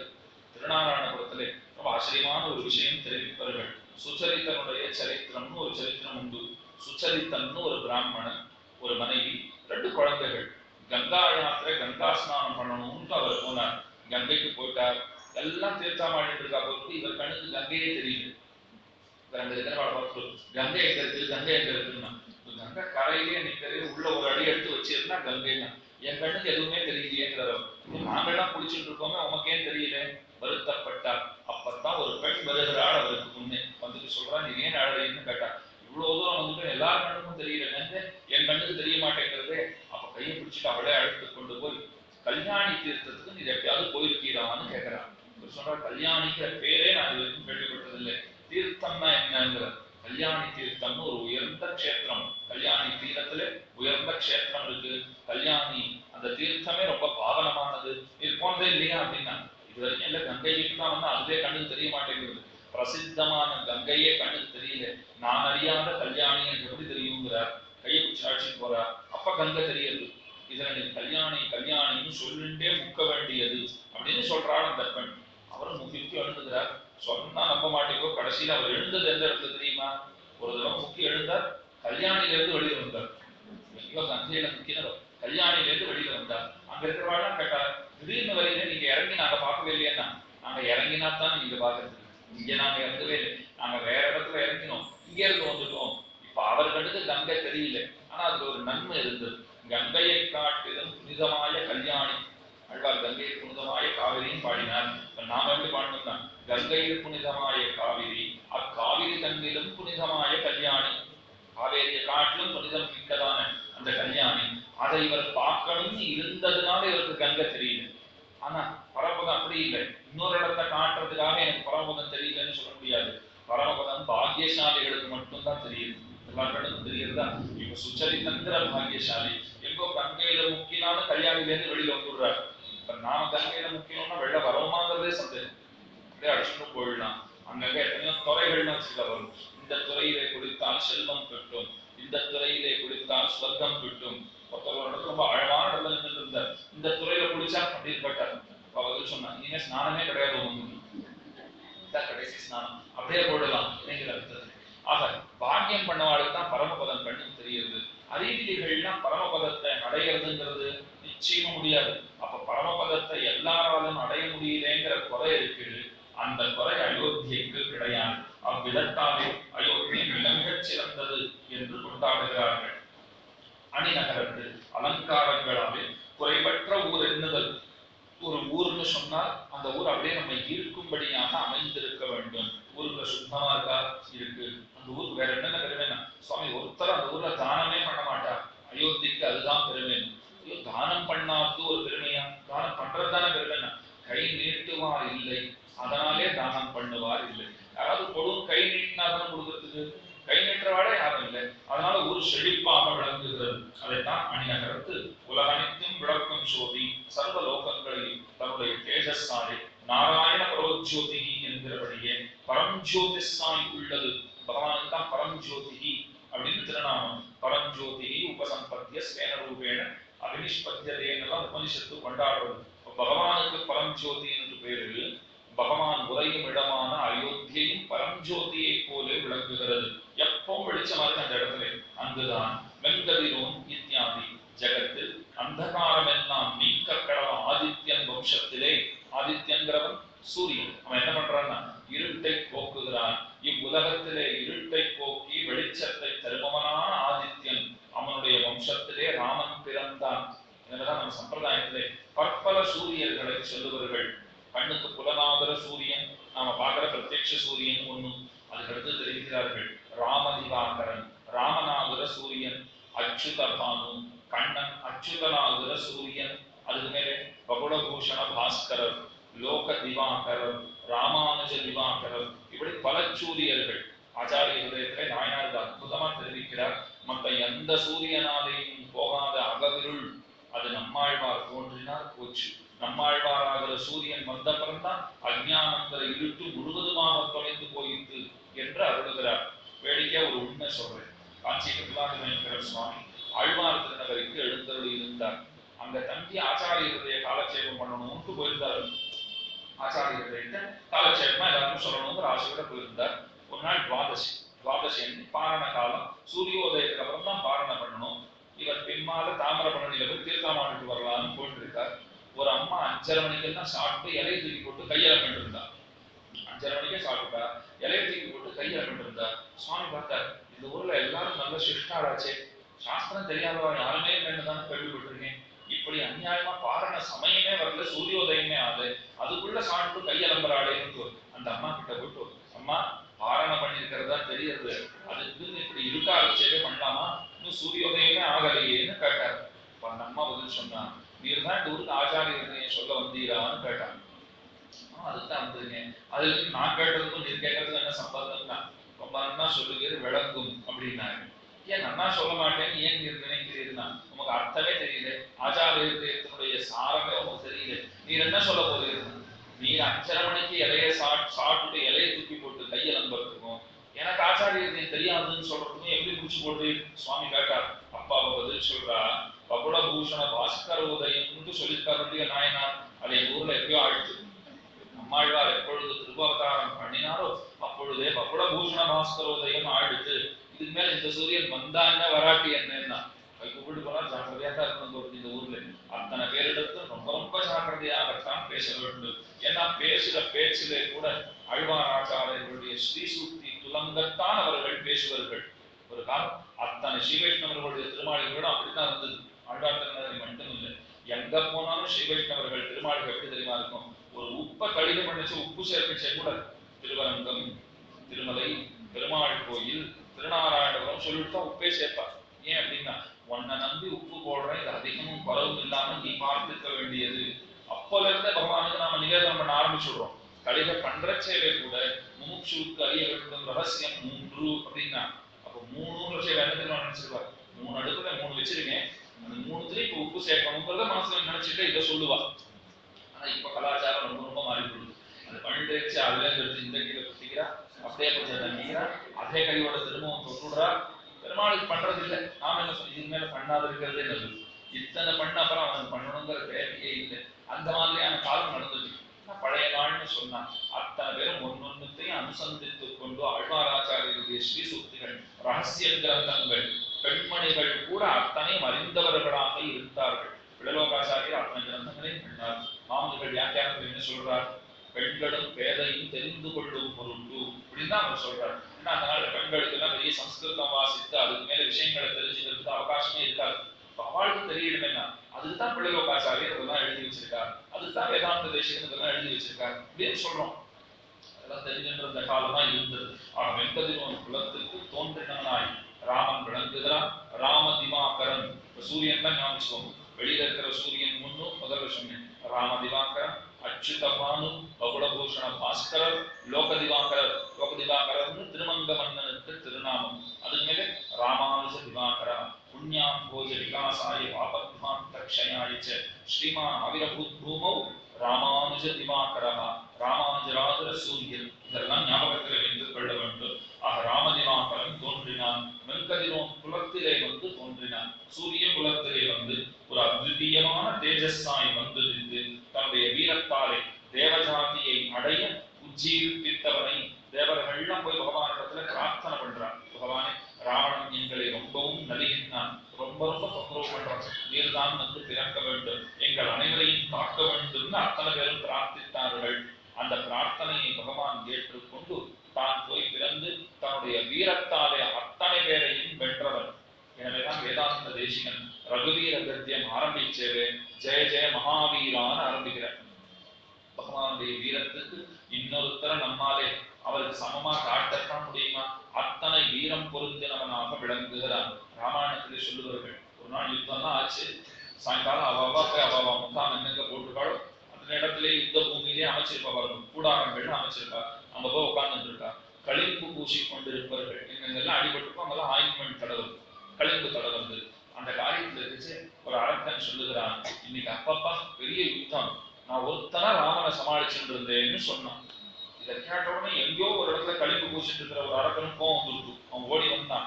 இன்னி முழுக்க ராமனோட நான் சண்டை போட்டிருக்கேன், நீ போட்டேன்னு நீ போய் சொல்றியான்னு கேட்கிறான். அதுக்குள்ள இன்னொரு அரக்கன் ஓடி வந்துட்டான். நீங்க 2 பேருமே போடலை, காட்டாலேருந்து நான் தான் ராமனோட சண்டை போட்டு இருந்தேன், அவன் என்ன அடிச்சான், நான் அவன் அடிச்சேன். மெதுவா சொல்றாரு அதை மட்டும். அவன் என்ன அடிச்சாங்கிறத மெதுவா சொல்லிட்டு நான் அவன் அடிச்சேன், அது நடந்திருந்தா தானே. இப்படி எல்லா அரக்கர்களும் வந்துட்டு இன்னொருத்தரை காண்பிச்சு நீ போய் சொல்ற, நான் தான் சண்டை போட்டேன் ராமனோட, நான் தான் சண்டை போட்டேன். அப்பதான் எல்லாருக்கும் புரிஞ்சுது, ஓஹன் அவன் ஒருத்தனா இருந்து நம்ம அத்தனை பேரோடையும் நீ சண்டை போட்டிருக்கான். அப்ப எப்படி சுத்தி சுழந்து சண்டை போட்டிருப்பார் பாருங்க. ராமனுடைய வீரத்துக்கு வீரராகவனே பெயர் பெற்றவராய் திருவள்ளூர் திரு எவ்வளூர்ங்கிற திவ்ய தேசத்திலே பகவான் சிவ சாதிக்கிறான்னா அவனுடைய வீரத்தை யார் இங்கே வர்ணிக்க? அத்தனை பெருமையோடே விளங்குபவன். ஒருத்தரை தன்னுடைய ஒன்னொன்னாலே வென்றான் ராமன்.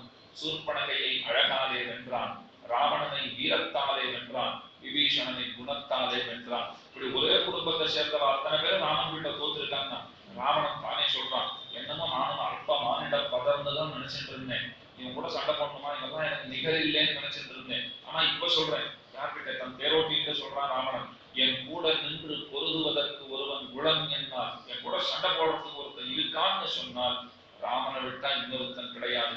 என் அவனும் கொண்டாடும்படியான வைபவம். சத்ருவான அவன் கொண்டாடுறான்னு பார்த்துக்கோங்க, சத்ருவே கொண்டாடும்படியான வைபவம் பெற்றிருக்கிற ராமன். அதைத்தான் இங்கே தெரிவிக்கிறார்கள். விண்முழுதும் உயர் கொண்ட வீரன் தன்னை வீரன்னு கொண்டாடுறாரு இவ்விடத்திலே குலசேகராழ்வார். செங்கடலும் கருமுகிலே. சரி, தேவஜாதியை மட்டும்தான் பெருமான் ரட்சித்தானா? இல்லை இல்லை, ஜகத்தை அடைய அத்தனை பேரையும் ரட்சித்திருக்கிறான். தேவர்களுக்கு மட்டும்னு நினைக்காதீங்க, நம்ம அத்தனை பேருக்குமாகவும் பகவான் விளங்குகிறான். ராமன் தான் திருவேங்கடம் பையானான், திருமலையிலே சேவை சாதிக்கிறான். எனவேதான் அபிராம குணாகர தாசரதே ஜெகதேக தனுத்தர தீரமதேக்கு பிரதிவாத பயங்கர மன்னன் பாடுறார். அப்ப தாசரதியான ராமன் அவனே திருமலையப்பனா நிக்கிறார். அவர் எங்க நிக்கிறார்? ஒரு மலைக்கு மேல நிக்கிறார். ஏன் மலை மேல நிக்கிறீங்கன்னா பகவான் சொல்றான், எனக்கு நீங்களும் முக்கியம், வெளிநாட்டவர்கள் நித்திய சூரியர்கள் அவளும் முக்கியம். ஒரு அடியா கீழே வந்துட்டா அவ அழுவான், நான் ஒரு அடியா மேல வந்துட்டா நீங்க கஷ்டப்படுவீங்க. அப்போ ஒரு தாய் மார்பில் ஒரு குழந்தைய போட்டுட்டு இருக்கா, கீழே கையில ஒரு 2-3 வயசு குழந்தைய பிடிச்சிட்டு இருக்கா, மேல இருக்கிற குழந்தைக்கு பால் கொடுக்கணும்னு வச்சு அந்த குழந்தை தாயினுடைய முளைத்தடங்களில் இருந்து பாலை பருகும். அப்படியே கீழே இருக்கிற கையை பிடிச்சிட்டு இருக்கிற குழந்தை பேர்லயும் ஒரு பார்வை வச்சுட்டே இருப்பா. அந்த குழந்தைக்கும் தான் முகம் காட்டணும், தோல்ல இருக்கிற இந்த குழந்தைக்கும் முகம் காட்டணும். பகவான் சொல்றார், ரொம்ப மேல இருந்துட்டா நீங்க பார்க்க முடியாது, ரொம்ப கீழே இருந்துட்டேன்னா அவ பார்க்க முடியாது, நடுவுல நின்றுகிறேன். இங்க இருந்து அவளையும் பார்க்கறது சுலபம், உங்களையும் பார்க்கறது சுலபம். அந்த திருமலையில் வந்து நிற்கிறான். அவ்வர்த்தத்தை தான் இவ்விடத்திலே தெரிவிக்கிறார். தேவஜாதியை எண்ணிக்கை ஜகத்தையடைய ரட்சிப்பதாக பாபுச்சாயாம் அவஷ்டத்தோ எசிலோகோ மகாத்மா கையை ஒசர தூக்கினார்னு சொன்னால் இந்த தோடு கீழே கைக்கு கீழே நிழல் கிடைக்கிறது பாருங்க. உலகமடங்க வந்து நின்னாலும் பாடும் அத்தனை நிழல் கிடைக்குமா ராமனுடைய கடந்தோடு இராசவன் அப்படின்னு. அதனால தான் நம்ம கொண்டாடுறோம். அது மேல தெரிவித்தார்கள். இன்னும் இடம் இருக்கும், நிக்கிறதுக்கு தான் மனுஷாரு எல்லாரும் வந்தாச்சு, இன்னும் சிருஷ்டிச்சாதான் உண்டு. ஆக அத்தனை பேரும் எவ்வளவு பேர் வந்தாலும் பெருமானுடைய தோளின் நிழலே போதுமானது என்கிற அளவுக்கு அத்தனை பேரையும் நன்கு ரட்சிக்கிறவனாக விளங்குகிறான். ஜகத்தை எடைய ரட்சிப்பதாக கடலில் மணலே சேஷமாக பருகின காளமேகத்தினுடைய வடிவையும் சர்வேஸ்வரத்துவ லட்சணமான புண்டரீகாட்சத்துவத்தையும் உடையவனை செங்கனெடும் கருமுகிலைன்னு சொல்றார். பகவான் எப்படி இருக்காருன்னு சொன்னார், இப்ப மழை பெய்யறதுக்காக மேகம் என்ன பண்றது, சமுத்திரத்திலிருந்துதான் ஜலத்தை எடுத்துக்கிறது, திரும்ப விடுறதுன்னு பாக்குறோம். பகவான் பார்த்தா எந்த அளவுக்கு கருத்த நிறத்தனா இருக்காங்கன்னா ஒரு சமுத்திரம் முழுக்க பருகிட்டா போல கருப்பா இருக்காராம்.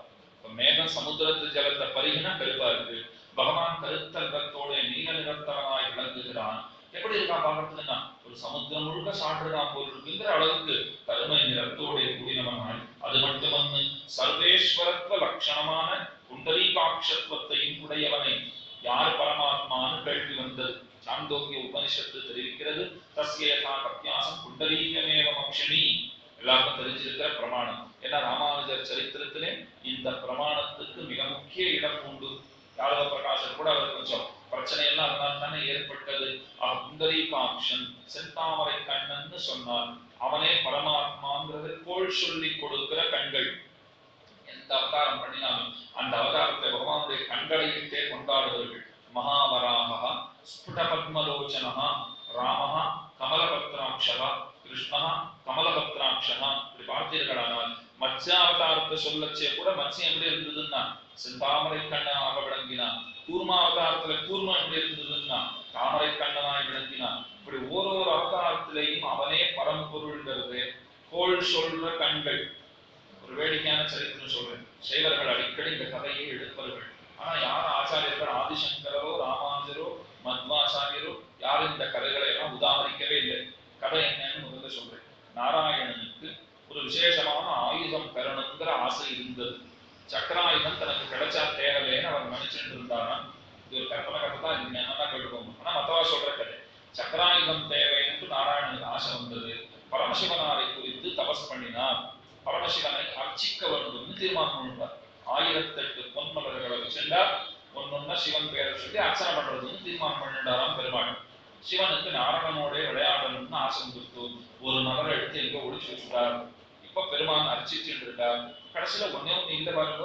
என்ன பண்றது, சங்கல்பம் பண்ணிட்டோமே 1008 ஒண்ணு இல்லைன்னா என்ன பண்றது, கஷ்டப்பட்டார். தேடினாலும் கிடைக்கல. சிரித்தார் சிவன். அப்ப பெருமாள் என்ன பண்ணாரா, தன்னுடைய கண்ணையை பிடுங்கினார். தான் புண்டரீகாட்சனான படியினாலே. கதை சொல்ற சைவான் என்ன பண்றா தெரியுமா, அவ சொல்றபடியே தான் சொல்லிட்டு இருக்கு. அவ என்ன சொன்னா, தானே செந்தாமரை கண்ணனான படியினாலே விடுபட்டு போன தாமரை மலருக்கு பதிலாக செந்தாமரை கண்ணை பறித்தார், சிவனுடைய அடிகளிலே வைத்தார். பாருங்க, இந்த சிவன் தான் வசந்தவர் அப்படின்னு. நம்ம ஆச்சாரியார் இந்த கதையை திரும்பவும் கேட்டார். கேட்டுட்டு 2 விஷயம் சொல்றேன், கேட்டுக்கோங்க. முதல்ல இந்த கதை நிச்சயமா நடக்கல. ஏன்னா எந்த ஆச்சாரியாலும் இது உதாகரிக்கவே இல்லை. ஆதிசங்கரர் கூட சொல்லலை. அது ஒண்ணு இருக்கட்டும். இன்னொன்னு, இப்ப நீங்க சொன்ன கதையிலேயே எங்க நாராயணன் தான் பரம்பொருள்ங்கிறத நீங்களே சொல்லுவீங்க. அதுக்கு நாம ஒன்னும் அதை சொல்லலையே. கண்ணை பறிச்சா சிவன் திருவடியில வச்சாருன்னு தானே நாங்க சொல்லியிருக்கோம்னா. கண்ணை பறிச்சாருன்னு சொன்னீங்க, ஆனா அவர் கண்ணன் ஏன் பறிச்சாருங்கிறது நீங்க ஒரு காரணம் சொன்னீங்க பாருங்க. அவன் குண்டலிகாட்சனானபடியினாலே செந்தாமரை கண்ணனானபடியினாலே தன் கண்களை தானே வச்சார்னு சொன்னீங்களே, அப்ப அவன் செந்தாமரை கண்ணன் நீங்களே ஒத்துக்கிட்டீங்க. செந்தாமரை கண்ணன் தான் பரம்பொருள்னு உபனிஷத்து சொல்லிருக்கு. அப்ப நீங்களே அவன் பரம்பொருள் ஒத்துக்கிட்டீங்க. அவன் பரம்பொருளான பின்பு உங்கள் தேவதையை அவன் பூஷித்திருக்க வாய்ப்பே இல்லை. கதை முடிஞ்சு போச்சு. முடிவு எழுதிட்டான். கதையா அவ சொல்லிட்டு இருந்தா, முடிவுரையை நம்ம ஆச்சாரியா எழுதிட்டா இந்த கதை நடந்திருக்க வாய்ப்பு இல்லை. நடந்துதான் இப்ப நீங்களே விஷ்ணு பாரமியத்தை ஒத்துக்கிட்டீங்கோ, நாரணன் தான் பரம்பொருள்ங்கிறது ஒத்துண்டதாக ஆகிவிடும். என்ன சொன்னேன்னா, செங்கடலும் கருவுதிரை செம்மையான கண்கள் படைத்தவனாய் பகவான் விளங்குகிறான்.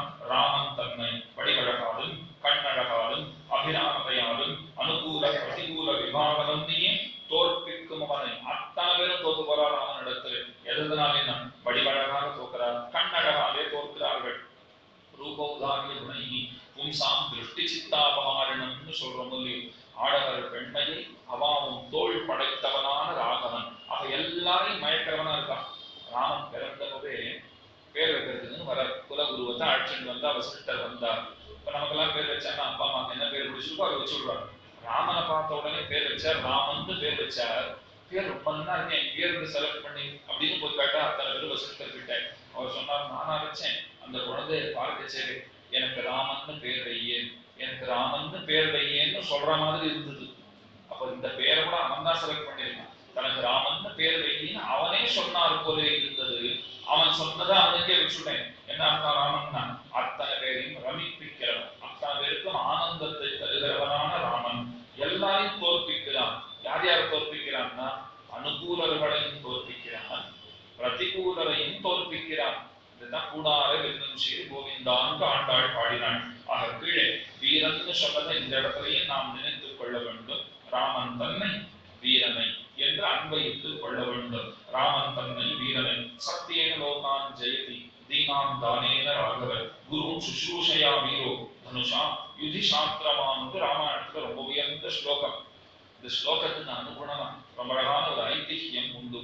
நம்பிள்ளை திருவரங்கத்திலே வாழ்ந்திருந்த காலம், நம்பிள்ளை கோஷ்டியோ நம்பெருமாள் கோஷ்டியோன்னு சொல்லுவார். அத்தனை ஆசிரியா நம்பிள்ளையுடைய காலக்ஷேப கோஷ்டி நடக்கும்.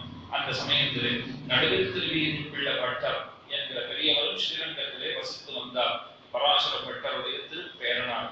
நிறைய படித்தவர், ஒன்னும் குறையில்லை. உயர் குலத்திலே தோன்றி இருக்கிறார், நல்ல விஷயமே. ஆனால் அவர் காலக்ஷேப கோஷ்டிக்கு பெருசா நிறைய பேர் போவே இல்லை. எல்லாரும் நம்பிள்ளை கோஷ்டிக்கு தான் போயிட்டு இருந்தார். அதனால கொஞ்சம் நம்பிள்ளையோட அவருக்கு அசூயை ஏற்பட்டிருந்தது, கொஞ்சம் பொறாமை ஏற்பட்டிருந்தது. இதென்னா நான் பெரிய குலத்துல பிறந்திருக்கேன், நானும் தான் அத்தனையும் வாசிச்சிருக்கேன், என் கிட்ட வராத வாழ்னா கூட அங்க போராடு நம்பிள்ளை இடத்துல போகிறார்களே, அப்படி என்ன விசேஷமா அவர் சொல்லிடுறார் என்று பார்க்கிறவர்களிடத்துல எல்லாம் ஒரு குத்தம் குறைகள் சொல்றதை அவர் வழக்கமாகவே வச்சுட்டு இருந்தார். நம்பிள்ளைக்கும் தெரியும், நம்பிள்ளை அதுக்காக அர்த்தமே பண்ணல. நம்பிள்ளை ஒரே வார்த்தை சொன்னார், பராசரப்பட்ட திருவம்சத்திலே தோன்றினவர், எனக்கு மூத்தவர், எனக்கு ஆச்சாரிய ஸ்தானத்துல இருக்கிறவர், அவர் என்ன சொன்னாலும் சரியே அப்படின்னு காலம் போயிட்டு இருந்தது. ஒரு நாள் அந்த நடுவு திருநீதி பிள்ளை பட்டர் எனக்கு ஏதோ காரியம் ஆகணும்னு ராஜசபைக்கு போயிருந்தார். ராஜா கிட்ட எதையோ கேட்டு வாங்கிக்கணும்னு போயிருந்தார். ராஜா ரொம்ப விவேகி, யாருக்கு எது கொடுத்தாலும் எதனா ஒரு கேள்வி கேட்டுட்டு தான் அவர் கொடுப்பார்.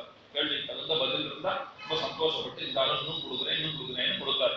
இவர் நல்ல வித்வான், என்ன கேட்டாலும் பதில் சொல்லிட போறார், ஒன்றும் பிரச்சனை இல்லை, போயிருந்தார். அன்னைக்கு ராஜா ஒரு கேள்வி கேட்டார். சுவாமி சந்தேகம் நம்ம கேட்கலாமான்னு. இவர் சொன்னார், எப்பவுமே ஏதாவது கேட்டுட்டு தானே கொடுப்பேன், நீ கேள், நான் சொல்லுகிறேன். ராஜா கேட்க ஆரம்பித்தான். ராமன் ஒரு மனிதனாகத்தான் பிறந்தான். ஆத்மானம் மானுஷம் ஏ ராமன் தசரதாத்மஜன் தானே சொல்றீங்க, மனிதனாகத்தான் பிறந்தான். அப்படி இருந்துச்சு ஜட்டாயுவாகுது மயாத்வம் சமனுஜாதோ கச்சலோகான் அனுத்தமான், மேலான லோகத்துக்கு நீ போன அனுப்பிச்சிருக்கானே, சாதாரண மனுஷன் ஒரு ஜட்டாயுவுக்கு மோட்சம் கொடுத்தது எப்படி, வைகுண்ட லோகத்துக்கு போன்னு சொல்லி அனுப்பிச்சிருக்கானே, ஒரு சாமானிய மனிதனா இருந்தால் வைகுண்டத்துக்கு போன அனுப்ப முடியுமா, இதுக்கு என்ன சமாதானம்னு கேட்டார். இவர் இந்த கேள்வியை சற்றும் எதிர்பார்க்கல, யோசித்து பார்க்கிறார், ஒன்றும் புலனாகவில்லை. ராஜாவுக்கு எதிராக மானம் போயிடுமோன்னு பயந்துட்டு இருக்கார். அந்த சமயத்துல யாரோ ஒரு மந்திரி குரு ஓடி வந்தார் ராஜா கிட்ட, என்னமோ நடந்துட்டு அதை பத்தி விசாரிக்கணும், உடனே மாறும் அப்படின்னு ராஜாவை கூட்டார். ராஜா இவரை பார்த்துட்டு, சரி நீ பதில் யோசிச்சு வைங்க, போயிட்டு வந்துடுறேன் நகர்ந்து போனான். அப்பதான் பெருமூச்சு விட்டாரு, நல்ல வேலை மந்திரி வந்தாரோ நாம் பிழைத்தோம், இதுதான் திருப்பி வரைச்ச பதில் சொல்லணுமே. இப்போ அதுக்குள்ள தெரிஞ்சுட்டுதான் பரவாயில்ல, ஆனா ஒன்னும் ஞாபகமே வரமாட்டேங்கிறது, என்ன பண்ணலாம்னு சுத்தி முத்தி பார்க்கிறார். அப்பதான் நம்பிள்ளையினுடைய சீடர் ஒருவர் அவர் ஏதோ காரியமா ராஜ்யசபைக்கு வந்திருக்காரு. அவர் தூரத்துல பார்த்துட்டார், கிட்ட போனார். சுவாமி ஒரு நிமிஷம் உங்ககிட்ட ஒரு கேள்வி கேட்கணும்னா. கேளுங்க. நடந்த விஷயத்தை சொன்னார். ராமன் ஜடாயுவுக்கு மோட்சம் கொடுத்திருக்கானே, அது எப்படின்னு கேட்டார். இதை நம்பிள்ளை எப்படி நிர்வகிப்பார்னு ஒரு கேள்வியை கேட்டார். ஆச்சாரியர் ஏதாவது சொல்லியிருப்பாரு, ஸ்ரீமா எல்லாம் சொல்றாரு, இதை எப்படி அவர் நிர்வாகம் பண்ணியிருக்கார்? அப்ப அந்த ஸ்ரீவைஷ்ணவர் பதில் சொன்னார், சத்தியேன லோகான் ஜெயதி. இது ஒன்று சொன்னோன்னா அவருக்கு புரிஞ்சு, நமக்காக இருந்தா புரியாது. அவர் படிச்சவராக இருந்ததுனால இது சொன்னோன்னா அவருக்கு புரிஞ்சு போச்சு. சத்தியேன லோகான் ஜெயத்தின்னு நிர்வாகம் பண்ணுவார். சரி, நல்லதாச்சுன்னு அவர் போற. ராஜா திரும்ப வந்தா, உங்கள்கிட்ட ஒரு கேள்வி கேட்டிருந்தேன் நான், நில்லும் சொல்லுகிறேன். சத்தியேன லோகான் ஜெயத்தின்னு தன் பதில போல ஒரு சொல்லிட்டார். சத்தியேன லோகான் ஜெயத்தினா ராகவன் தன்னுடைய உண்மை பேசுகிற சுபாவத்தினாலே உலகங்களை எல்லாம் ஜெயித்திருந்தான். ஜெயிக்கப்பட்ட உலகங்களிலே வைகுந்தமும் ஒன்று, அதையும் ஜெயிச்சிருந்தான். சத்தியமே ஜெயத்தேன்னு சொல்றாள, உண்மை பேசினோம்னு சொன்னான். எவ்வுலகத்தினரையும் வெல்லலாம். அது ராமனுக்கு சர்வ நிச்சயமாக பொருந்தும். ஆக உண்மை பேசி பேசி வைகுந்தத்தை ஜெயிச்சிருந்தான். தன்னாலே ஜெயிக்கப்பட்ட லோகத்துக்கு ஜடாயு அனுப்புறதுல என்ன கஷ்டம் இருக்கு? அனுப்பிச்சுட்டான். ராஜாவுக்கு பரம சந்தோஷம். நிறைய பொன்னும் மணியும் கொடுத்து அவர் அனுப்பிச்சு வச்சான். அவர் பார்த்தார், இது அத்தனையும் நம்பிள்ளை திருவடிகளிலே தான் சேர்க்கப்பட வேண்டும். இந்த குணத்தையும் பாராட்டணும். ஏன்னு சொன்னா, அசூய முதல்ல இருந்தது, பொறாம முதல்ல இருந்ததுன்னு பார்த்துட்டு மொத்தம் கிடைச்சோன்னு எனக்கு ஞாபகம் இருந்தது. அந்த க்ஷணத்துல ஞாபகம் வரல. அவர் சொன்னார்ன்றதுக்காக மொத்தம் கொண்டு போய் அங்க கொடுக்கணுமான்னு அப்படின்னு சொல்லாம மொத்தத்தையும் கையில எடுத்து கொண்டு நேரே நம்பிள்ளை திருமாளிகைக்கு போனார். அவர் திருவடிகளிலே விழுந்து வணங்கினார். சுவாமி, இதெல்லாம் உமக்கு சேர்ந்ததுன்னா சிரித்தார் நம்பிள்ளை. எனக்கு எப்படி சேரும்? நான் அதுவும் பண்ணலேன்னா, உம்ம நிர்வாகத்தை கொண்டுதான் ராஜாவை வாய்மூடன் பண்ணினேன் அங்கே. ராஜா அதனால்தான் இதெல்லாம் கொடுத்திருக்காங்க. சத்தியேன லோகான் ஜெயத்தை சொன்னேன்னா, அன்று தொடங்கி நம்பிள்ளை இடத்துல அணுக்கட்சீடராக இருந்து வந்தார். நடுவில் திருவீதி பிள்ளை பண்டன் அந்த இடத்துல பெரியவாச்சான்கள் வியாக்கியானத்தை காட்டுறார். சத்தியேன இத்தியாதிவது வீரன்னு சொன்னாரு. ராமன் தன்னை வடிவழகாலும் கண்ணழகாலும் அபிராமதையாலும் அனுகூல பிரதிகூல விபாகமின்றியே தோற்பிக்கும் அவனை வீரன் தன்னை அப்படின்னு கொண்டாடிட்டு தனி வீரனாயிருக்கும் தன்மை முதலான குணங்களை சொல்லும் மேல இந்த பிரமாணத்தை தான் காட்டியிருக்க. சத்தியேன லோகான் ஜெயதி. அப்படிப்பட்டவன் எங்கு உரையினான்னு கேள்வி வந்தது. அவனை சொல்றார், தில்லநகர் திருச்சித்திர கூட்டம் தன்னுள் அர்ச்சாவதாரத்திலே முக்கியமான சோழ நாட்டு திவ்ய தேசங்களுக்குள்ளே ஒன்றாய் தில்லநகர்னு கொண்டாடப்படுகிற திருச்சித்திர கூட்டத்திலே எங்கள் தனி முதல்வனை, எப்படி இருக்கான் பகவான் தான், அக்காலத்தில் அனுபவிக்க பெறாத எங்களை உஜ்ஜீவிப்பிக்கைக்கு ஒப்பில்லாத காரணபூதனானவனை, அவன் ராமனாக பிறந்த காலத்திலே நாங்கள்லாம் கூட இருந்து அனுபவிக்க முடியாத பொழுது இழந்தோம்னு நாங்க வருத்தப்படாதபடிக்கு அந்த பகவான் தான் தில்லநகர் திருச்சித்திர கூட்டத்தில் வந்திருக்கான். அவனை சேவிச்சு ராமாவதாரம் என் கண் முன்னே ஓடுகிறது. ராமன் வாழ்ந்த காலத்திலே நானும் வாழ்ந்ததாக நினைத்துக் கொள்ளுகிறேன். இழவு தீர பிற்பட்ட காலத்தில் உள்ளாருக்கும் உதவலாம்படி சந்நிகிதன் ஆனவன். அவன் யார்னா காரண பூதன் அவன்தான். இவ்வுலகம் நிற்பதற்கும் அவனே காரணம். சிருஷ்டித்தது அவனே. அவனிடத்திலே தான் லயமடைய போகிறது. உலகம் யாவையும் தாமுட மக்களும் கமநாட்டாளர்கள் தான் தெரிவிக்கிறார். உலகம் அனைத்தையும் படைத்தவன் அவனே. அவனிடத்திலே தான் அத்தனையும் நிலை பெற்று நிற்கிறது. அவனிடத்திலே தான் லயமடைய போகிறது. அப்படிப்பட்ட எம்பெருமான் தன்னை வகுத்த சேஷியான எம்பெருமான், வகுத்த சுவாமி, நிருபாதிகமான ஒரு சம்பந்தம் பகவானுடைய உண்டு. உலகத்துல இருக்கிறவங்களோட நமக்கு இருக்கிற சம்பந்தத்துக்கு ஔபாதிக பந்துக்கள்னு சொல்லுவார்கள். ஒரு காரணத்தை இட்டு வந்து சேர்ந்திருக்கிற உறவு. அது என்ன ஒரு காரணம் தான், கருமம் என்கிற வினைத்தொடரின் காரணமாக நமக்கு ஏற்பட்டிருக்கிற உறவு. இன்னார அப்பான்னு சொல்றோம், இன்னார அம்மான்னு சொல்றோம். ஸ்ரீபாகவத்தை ரொம்ப அழகா சொல்றது. ஒரு ஆறு பெருக்கெடுத்து ஓடுறது. ஓடச்சு எங்க இருந்து ஒரு கட்டையும் நடந்துட்டு போயிட்டே இருக்கு. சுழல்ல இன்னொரு கட்டை வந்து அந்த கட்டையோட சேர்ந்துருந்தது. ரெண்டுமா சேர்ந்து கொஞ்ச நேரம் போச்சு. திரும்பவும் ஒரு சுழல் வந்தது. ஒரு கட்டை இந்த பக்கம் போச்சு, ஒரு கட்டை அந்த பக்கம் போயிடுச்சு. சரி, இந்த கட்டையெல்லாம் அதுக்கு சொல்றீங்கன்னா மேல பாவத்தை சொல்லிட்டு இது எதுக்கு சொன்னேன்னா, நீங்கள் வாழ்வாழ்க்கை பிடித்தான் சம்சாரமாகிற சாகரத்துல நீங்க அடிச்சுட்டு போறீங்களோ, நீங்க ஒரு கட்டை, உறவுகள்ங்கிற சில கட்டைகள் அங்கங்க வந்து கூடிக்கும். மனைவின்னு ஒருத்தர் வரா, குழந்தைகள்னு வருது, அப்பா அம்மா சகோதரி எல்லாரும் வரா. கொஞ்ச தூரம் எல்லாம் சேர்ந்தே போறா போல இருக்கு. 30 வருஷமா 40 வருஷமா 50 வருஷமா வச்சுக்கோங்க, சேர்ந்தே போறா போல இருக்கு. அப்புறம் அதது அந்தந்த சுழற்சிக்கு சேர எங்க போனோமோ தனித்தனியா பிரிஞ்சு போடுறது. ஆக கருமத்தின் காரணமாகத்தான் இந்த பிணைப்பே இருக்கீங்க. நாம செய்திருக்கிற பாப புண்ணியங்களுடைய பலனை அனுபவிக்கிறதற்காகத்தான் இங்கே கூடி இருக்கிறோம். ஆனா இங்க இருக்கிறவாழ்லாம் ஒரு உபாதியை இட்டு உறவினர்கள். பகவான் எப்படின்னா நிருபாதிக பந்து,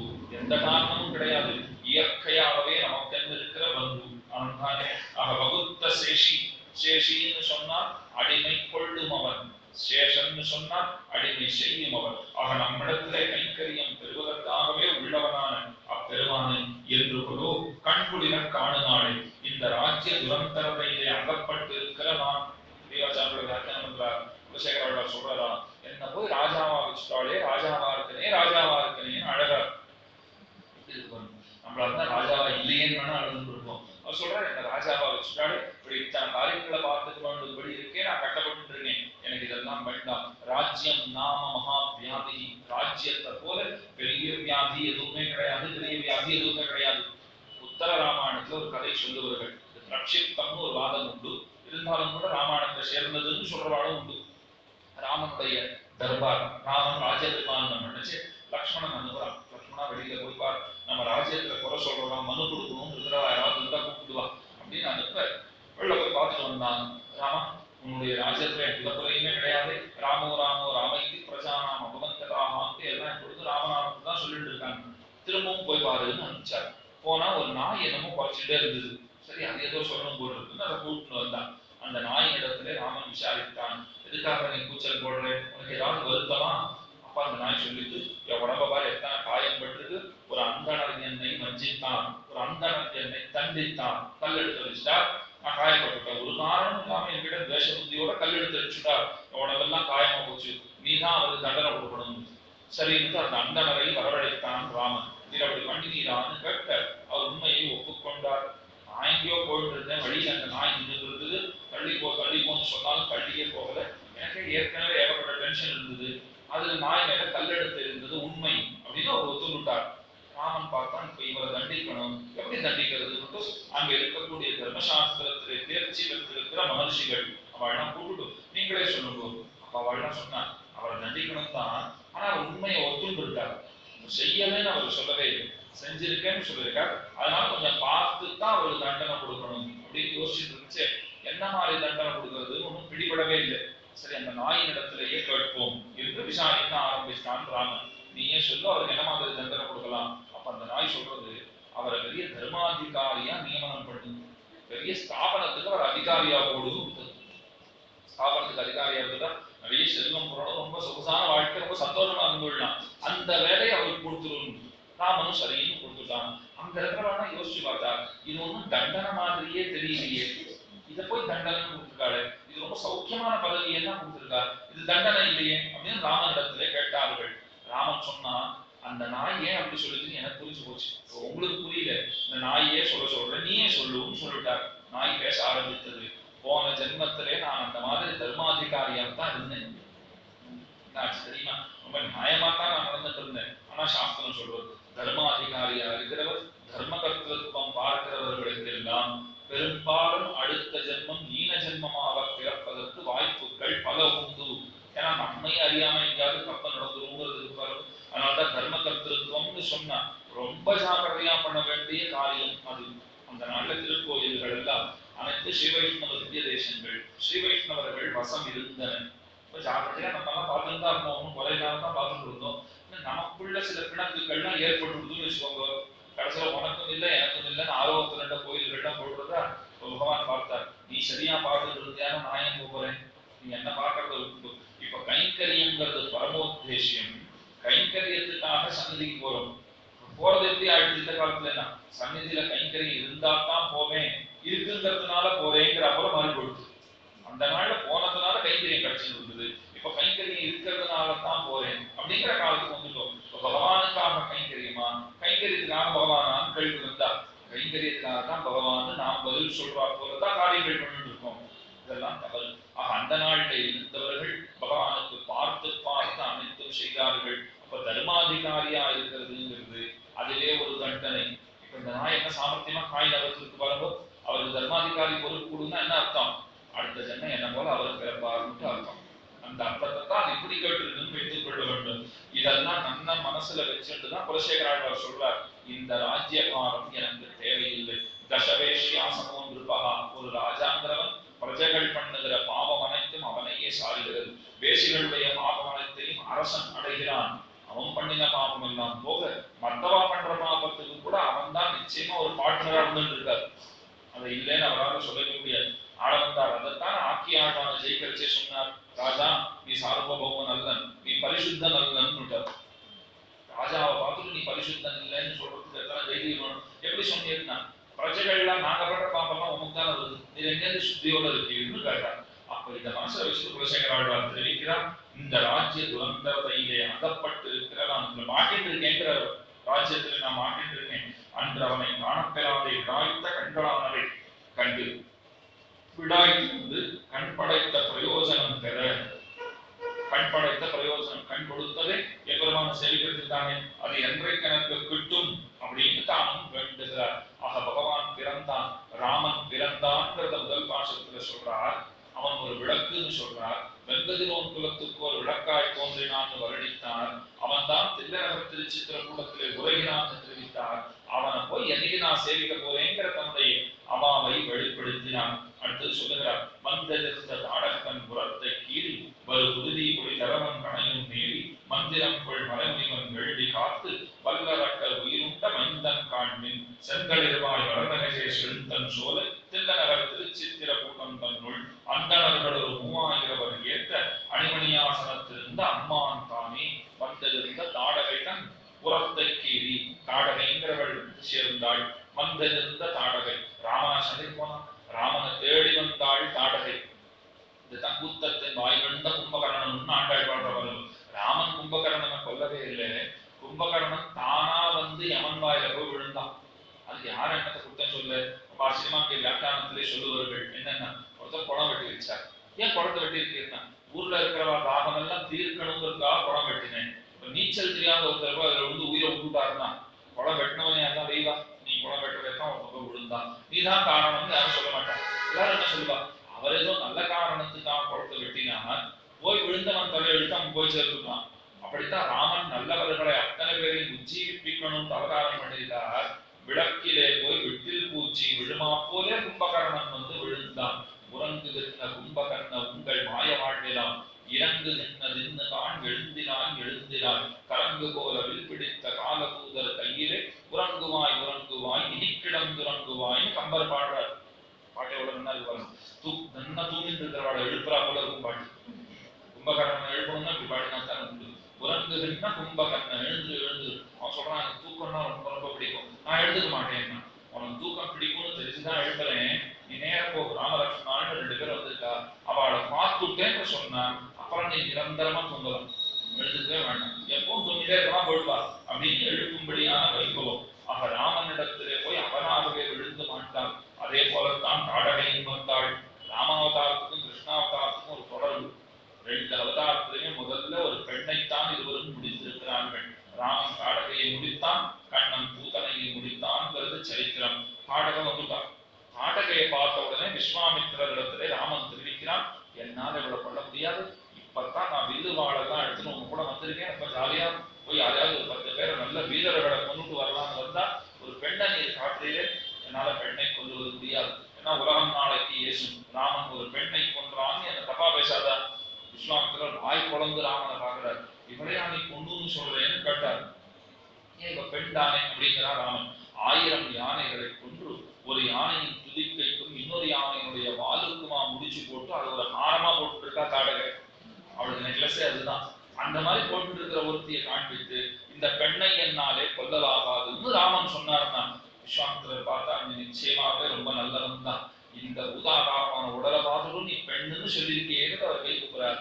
நான் சொல்றேன் கொல்லுன்னு ராமன் சொன்னா, இது போற ஒரு நாளைக்கு வெய்யராவுல என்ன சொன்ன தெரியுமா, ராமன் கொண்டுக்க மாட்டேன்னு தான் சொன்னான். குரு சொல்லிட்டா விஸ்வாமித்திரர் கொல்லுன்னா கொண்டுதான். ஆக படி உங்க பேர்ல விழுத்தம் வந்திருந்த தாடகைத்தன் புறத்தை கீறி வருகுருதி கொடிதரவன் கணையும் மேவி. 2ஆம் பாட்டிலே தெரிவிக்கிறார், ராட்சச வதத்துக்கெல்லாம் அடியாகவும் ரிஷியுடைய அபிமதம் தலைக்கட்டு வைக்கும் தாடகா தாடகையை நிரசித்தபடி சொல்லுகிறது.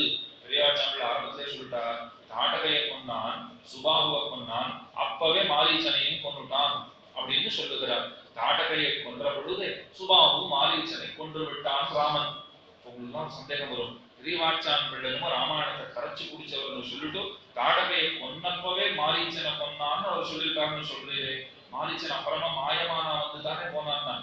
சிரிச்சா பெரியவாச்சான் பிள்ளை, நீங்க எனக்கு ராமாயணம் சொல்லி தர வேண்டாம், நான் அர்த்தத்தை சொல்றேன் காரணம் சொல்றேன்னு ஆரம்பிக்கிறார். எப்பொழுது சுபாகுவை கொண்டுட்டு மாரீச்சனை ஓட விட்டானோ அன்று தொடங்கியே ராமன்னு சொல்ல வேண்டாம், ரான்னு சொன்னாலே பயந்துட்டு இருந்தானோ மாரீச்சன். யாராவது ஒருத்தர் ரான்னு சொன்னா அடுத்து நான் சொல்லுவாளோன்னு அவனுக்கு அத்தனை பயமா இருந்துதான். ஒரு நாளும் செத்து செத்துத்தான் பிழைத்துக் கொண்டிருந்தான். அப்படித்தான் அவனுடைய நீதி வாழ்க்கையே இருந்தது. அப்ப என்னைக்கோ போயிட்டவனால்தான் அவனை கருதணுங்கிறார். என்னைக்கு பகவான் ஓட விட்டானோ அன்றிலிருந்து அவன் ஒரு நாட்டுக்கு கூட நிம்மதியா தூங்கல, ஒரு நாள் கூட நிம்மதியா சாப்பிடல. ராங்கிற எழுத்த கேட்டாலே பயமா இருக்குன்னு பாருங்களேன். அந்த மாதிரி ஒரு வாழ்க்கை வாழ்ந்திருக்கான்னு சொன்னால் அவனை இறந்தவனாகத்தான் கணக்கிலே கொள்ள வேண்டும் அப்படின்னு வியாக்கியானம் தெரிவிக்கிறார். தான் மிகைத்து வந்து நேரிட்ட தாடகையை எப்படி வந்தான்னு சொன்னால், ராமலட்சுமணர்கள் விஸ்வாமித்திரரோடு யாகரட்சணார்த்தமாக வந்திருக்கிறார்கள்.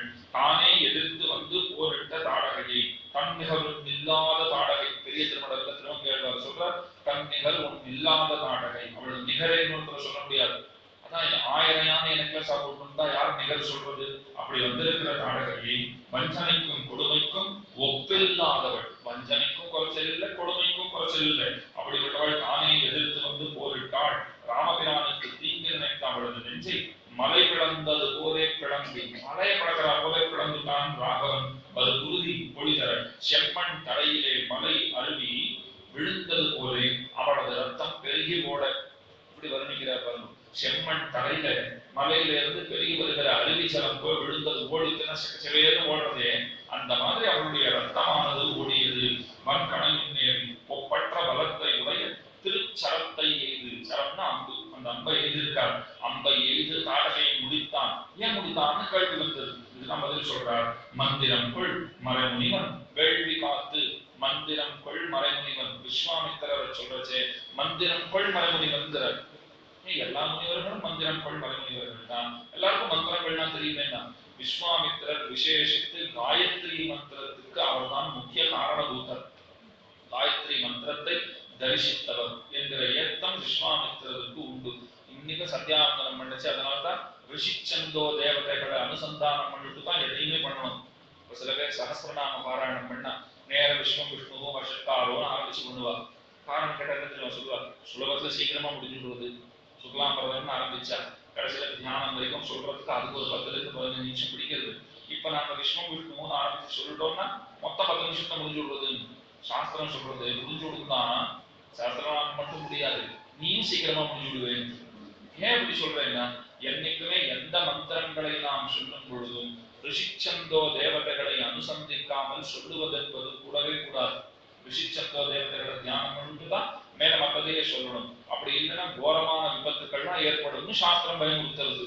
அப்ப சாஸ்திரநாமம் சொன்னா சுக்லாம்பரதம் விஷ்ணுன்னு ஆரம்பிச்சுதான் சொல்லணும். நடுவில் வரிசை வருது இல்லையோ, சக்தி தேவகி நந்தனா சக்தி சக்தி எல்லாம் சொல்ற பாருங்க, அதெல்லாம் சொல்லணும். அதெல்லாம் சொல்லிட்டு தான் மேலே போக வேண்டும். அதே போலதான் காயத்ரி மந்திரத்துக்குன்னு யார் இருக்காங்கன்னா விஸ்வாமித்திரரை சொல்லிட்டு தான் காயத்ரி ரிஷி விஸ்வாமித்திரமா தேவி காயத்ரி சந்தகான்னு பிரார்த்திச்சுட்டு தானே மேலே ஜபம் பண்றதுக்கே போறோம். அதை மனசுல வச்சுட்டுதான் இங்க குலசேகராழ்வார் சொல்றார், மந்திரம் கொள். அந்த மந்திரத்துக்கு மந்திரம்னா என்ன அர்த்தம்? மந்தாரம் திராயத இது மந்திரா. தன்னை உச்சரிப்பவனை எதொன்று காக்குமோ அதற்கு மந்திரம்னு பெயர். காயத்ரி மந்திரம்னா ஒரு தனிச்சிறப்பு. மந்திரம்னா என்ன? தன்னை உச்சரிப்பவனை எதொன்று காக்குமோ அது மந்திரம். காயத்ரினா என்ன? காயந்தம் திராயத இது காயத்ரி. தன்னை பாடுபவனை எதொன்று காக்குமோ அது காயத்ரி. மந்திரம்னா என்ன அர்த்தம் கிடைக்கிறதோ அதுதான் காயத்ரினாலும் கிடைக்கிறது. அந்த காயத்ரியே ஒரு மந்திரமா இருக்கு. அப்ப அந்த காயத்ரிங்கிறது நமக்கு எல்லாம் மிக முக்கியமான மந்திரம்னு பார்க்கிறோம். என்னதான் காயத்ரி ஜபம்னு ஒரு நாள் முழுக்க வச்சிருக்க பாருங்க. ஆவணி வெட்டத்தனைக்கு காமம் காட்சி மந்திர காட்சி ஜபம் அப்படின்லாம் 1008 தடவை பண்ண வேண்டியது. உபநயனமாகி தலாவணி வெட்டத்துக்கு மட்டும்தான் காமகாட்சி ஜபம் கிடையாது. அதுக்கப்புறம் நாம் இருக்கிற வரைக்கும் உண்டு. அதுக்கு என்ன அர்த்தம்னா, விடுபட்டு போயிருக்கும் எத்தனையோ அனுஷ்டானங்களை நான் சரியா பண்ணல, சந்தியாவந்தனத்தை சரியா பண்ணல, ஜபத்தை சரியா பண்ணல, அதுக்கு காரணம் நான் இல்லை, என்னுடைய காமமும் கோபமும் தான் காரணம் அப்படின்னு அந்த பேர்ல வழியை போடுறது. அப்ப காமோ காசி மந்திர காசி நமோ நமஹா அப்படின்னு 1008 பண்ணும்போது அன்னைக்கு அதெல்லாம் முடிஞ்சு விட்டுருந்தா. அடுத்த நாள் காயத்ரி ஜபம்னு வச்சிருக்க பாருங்க. காயத்ரி 1008 தடவை பண்ண வேண்டும். இல்லைன்னா 108. சாஸ்திரம் 108 சொல்லவே இல்லை, அது 1008 தான் சொல்லிது. நாம தான் இல்லைன்னு பக்கத்துல எழுதிட்டு ஒரு 108 எழுதிட்டோம். இன்னொருத்தர் கேட்டார் 54 பக்கத்துல எழுதுமான்னு. 108 எழுதுறதே தப்பு. நாம் 1008 பண்ணினோம்னா கோடி 8க்கு அது சமம். அந்த நாள் அத்தனை ஏத்தம் இருக்கு. அந்த மந்திரம் இன்னைக்கு நமக்கு கிடைச்சிருக்குன்னா காரணம் விஸ்வாமித்ர மகரிஷி. அதை மனசிலே வைத்துக் கொண்டு இங்கே தெரிவிக்கிறார். மந்திரம்குள் மறைமுனிவர் ரிஷி துணுக்கு துணுக்கென்னாதபடி நிர்பயனாய் தன்னுடைய அனுஷ்டானங்கள் எல்லாம் அடைவை அனுஷ்டித்து யாகத்தை தலை கட்டும்படி பண்ணி இத்தனை நாள் விஸ்வாமித்திரர் ராமனை அழைச்சிட்டு போறதுக்கு முன்ன யாகம் பண்றாரு படுத்து வச்சுக்கோங்களேன். யாகம் பண்ணிச்சு இப்படி பார்த்துட்டே இருப்பார். காடகம் வந்துடுறாளா, சுபாவம் வந்துடுறானா, மாரீசன் வந்துடுறானா, வேற யாராவது வராளா, பயந்து பயந்து யாகம் பண்ணணுமா இருந்தது. எப்பொழுது ராமனை தன் கூட அழைத்து கொண்டு சென்றாரோ மொத்த பயமும் விட்டு போச்சு. பயம் பயானாம் அபகாரிணின்னு பிரகலாதன் சொல்றா போல பயத்துக்கே பயம் கொடுப்பவனான பகவான். அவனை பார்க்க பயத்துக்கு பயநாசனமான சரஸ்நாமம் கொண்டாடுவது பாருங்க. பயநாசனா, பயத்தை அவன் பயம் கொடுக்கிறான். அவன் யாகத்தை நன்னா காப்பாற்றி கொடுத்தான். வல்லரக்கர் உயிர் உண்ட யஜ்ஞ விக்னகரான மாரீச்ச சுபாவங்களை முடித்த பிள்ளைத்தனத்தை உடையவனை. சின்ன பிள்ளைதான், ஆனா மாரீச்சன் சுபாவெல்லாம் கொள்ற அளவுக்கு சாமர்த்தியசாலியாக விளங்கினான். மாரீச்சன் பட்டானோ என்னில் பெரியவாச்சன் கேட்கிறார் பாருங்க. இல்லையே, தாடகாவதம் பண்ணச்சே மாரீச்சனை கொல்லல போல் இருக்கேன்னு கேட்டால் பின்னை இருந்த இருப்பு மிருதப்பிராயம் என்று கருத்து. அதுக்கப்புறம் அவன் வாழ்க்கை செத்து போன வாழ்க்கையெல்லாம் வாழ்ந்திருக்கான். உயிரோட இருந்ததா கணக்கில் கொள்ளவே முடியாது. அதனால மாரீச்சனை அப்பொழுதே கொன்றதாக கொள்ளுங்கோள். ஏன் அப்ப கொல்லலைன்னா ராமன் சிரிச்சே சொன்னார், இல்ல அந்த கேரக்டருக்கு இன்னும் ஒரு சீன் இருக்குன்னு. மாரீச்சனுக்கு பின்னாடி ஒரு சீன் வச்சிருக்கேன். அவன் வந்தாத்தான் நான் நினைச்சதெல்லாம் நடக்கும். அதுக்காக உயிரோட இருக்கேன். செந்தளிர்வாய் மலர்நகை சிவந்த கழிவுகள் நடுவே விகசியான உள்ள புஷ்பங்களை உடையதாய் தர்ஷனீயமாய் சிராமரமான சோலையாலே அலங்கிருதமான ஊரிலே. அந்த ஊர் எப்படி இருந்ததுன்னு கேட்டான். சிவந்த தளிர்கள். தளிர்னு சொன்னா பஞ்சு பஞ்சா இருக்குமா போல இருக்கும். தளிர்னு சொன்னா ரொம்ப மென்மையா இருக்கும், பசுபசுன்னு இருக்கும். அது நடுவே விகசியான உள்ள புஷ்பங்களை உடைத்தான். இப்பொழுதுதான் நிறைய புஷ்பங்கள்லாம் அலர்ந்திருக்கும்படியான ரொம்ப ஆச்சரியமான சோலைகள் தில்லை நகர் திருச்சித்திரகூடம் எங்கும் விளங்குகிறதாம். அந்த இடத்திலே அந்த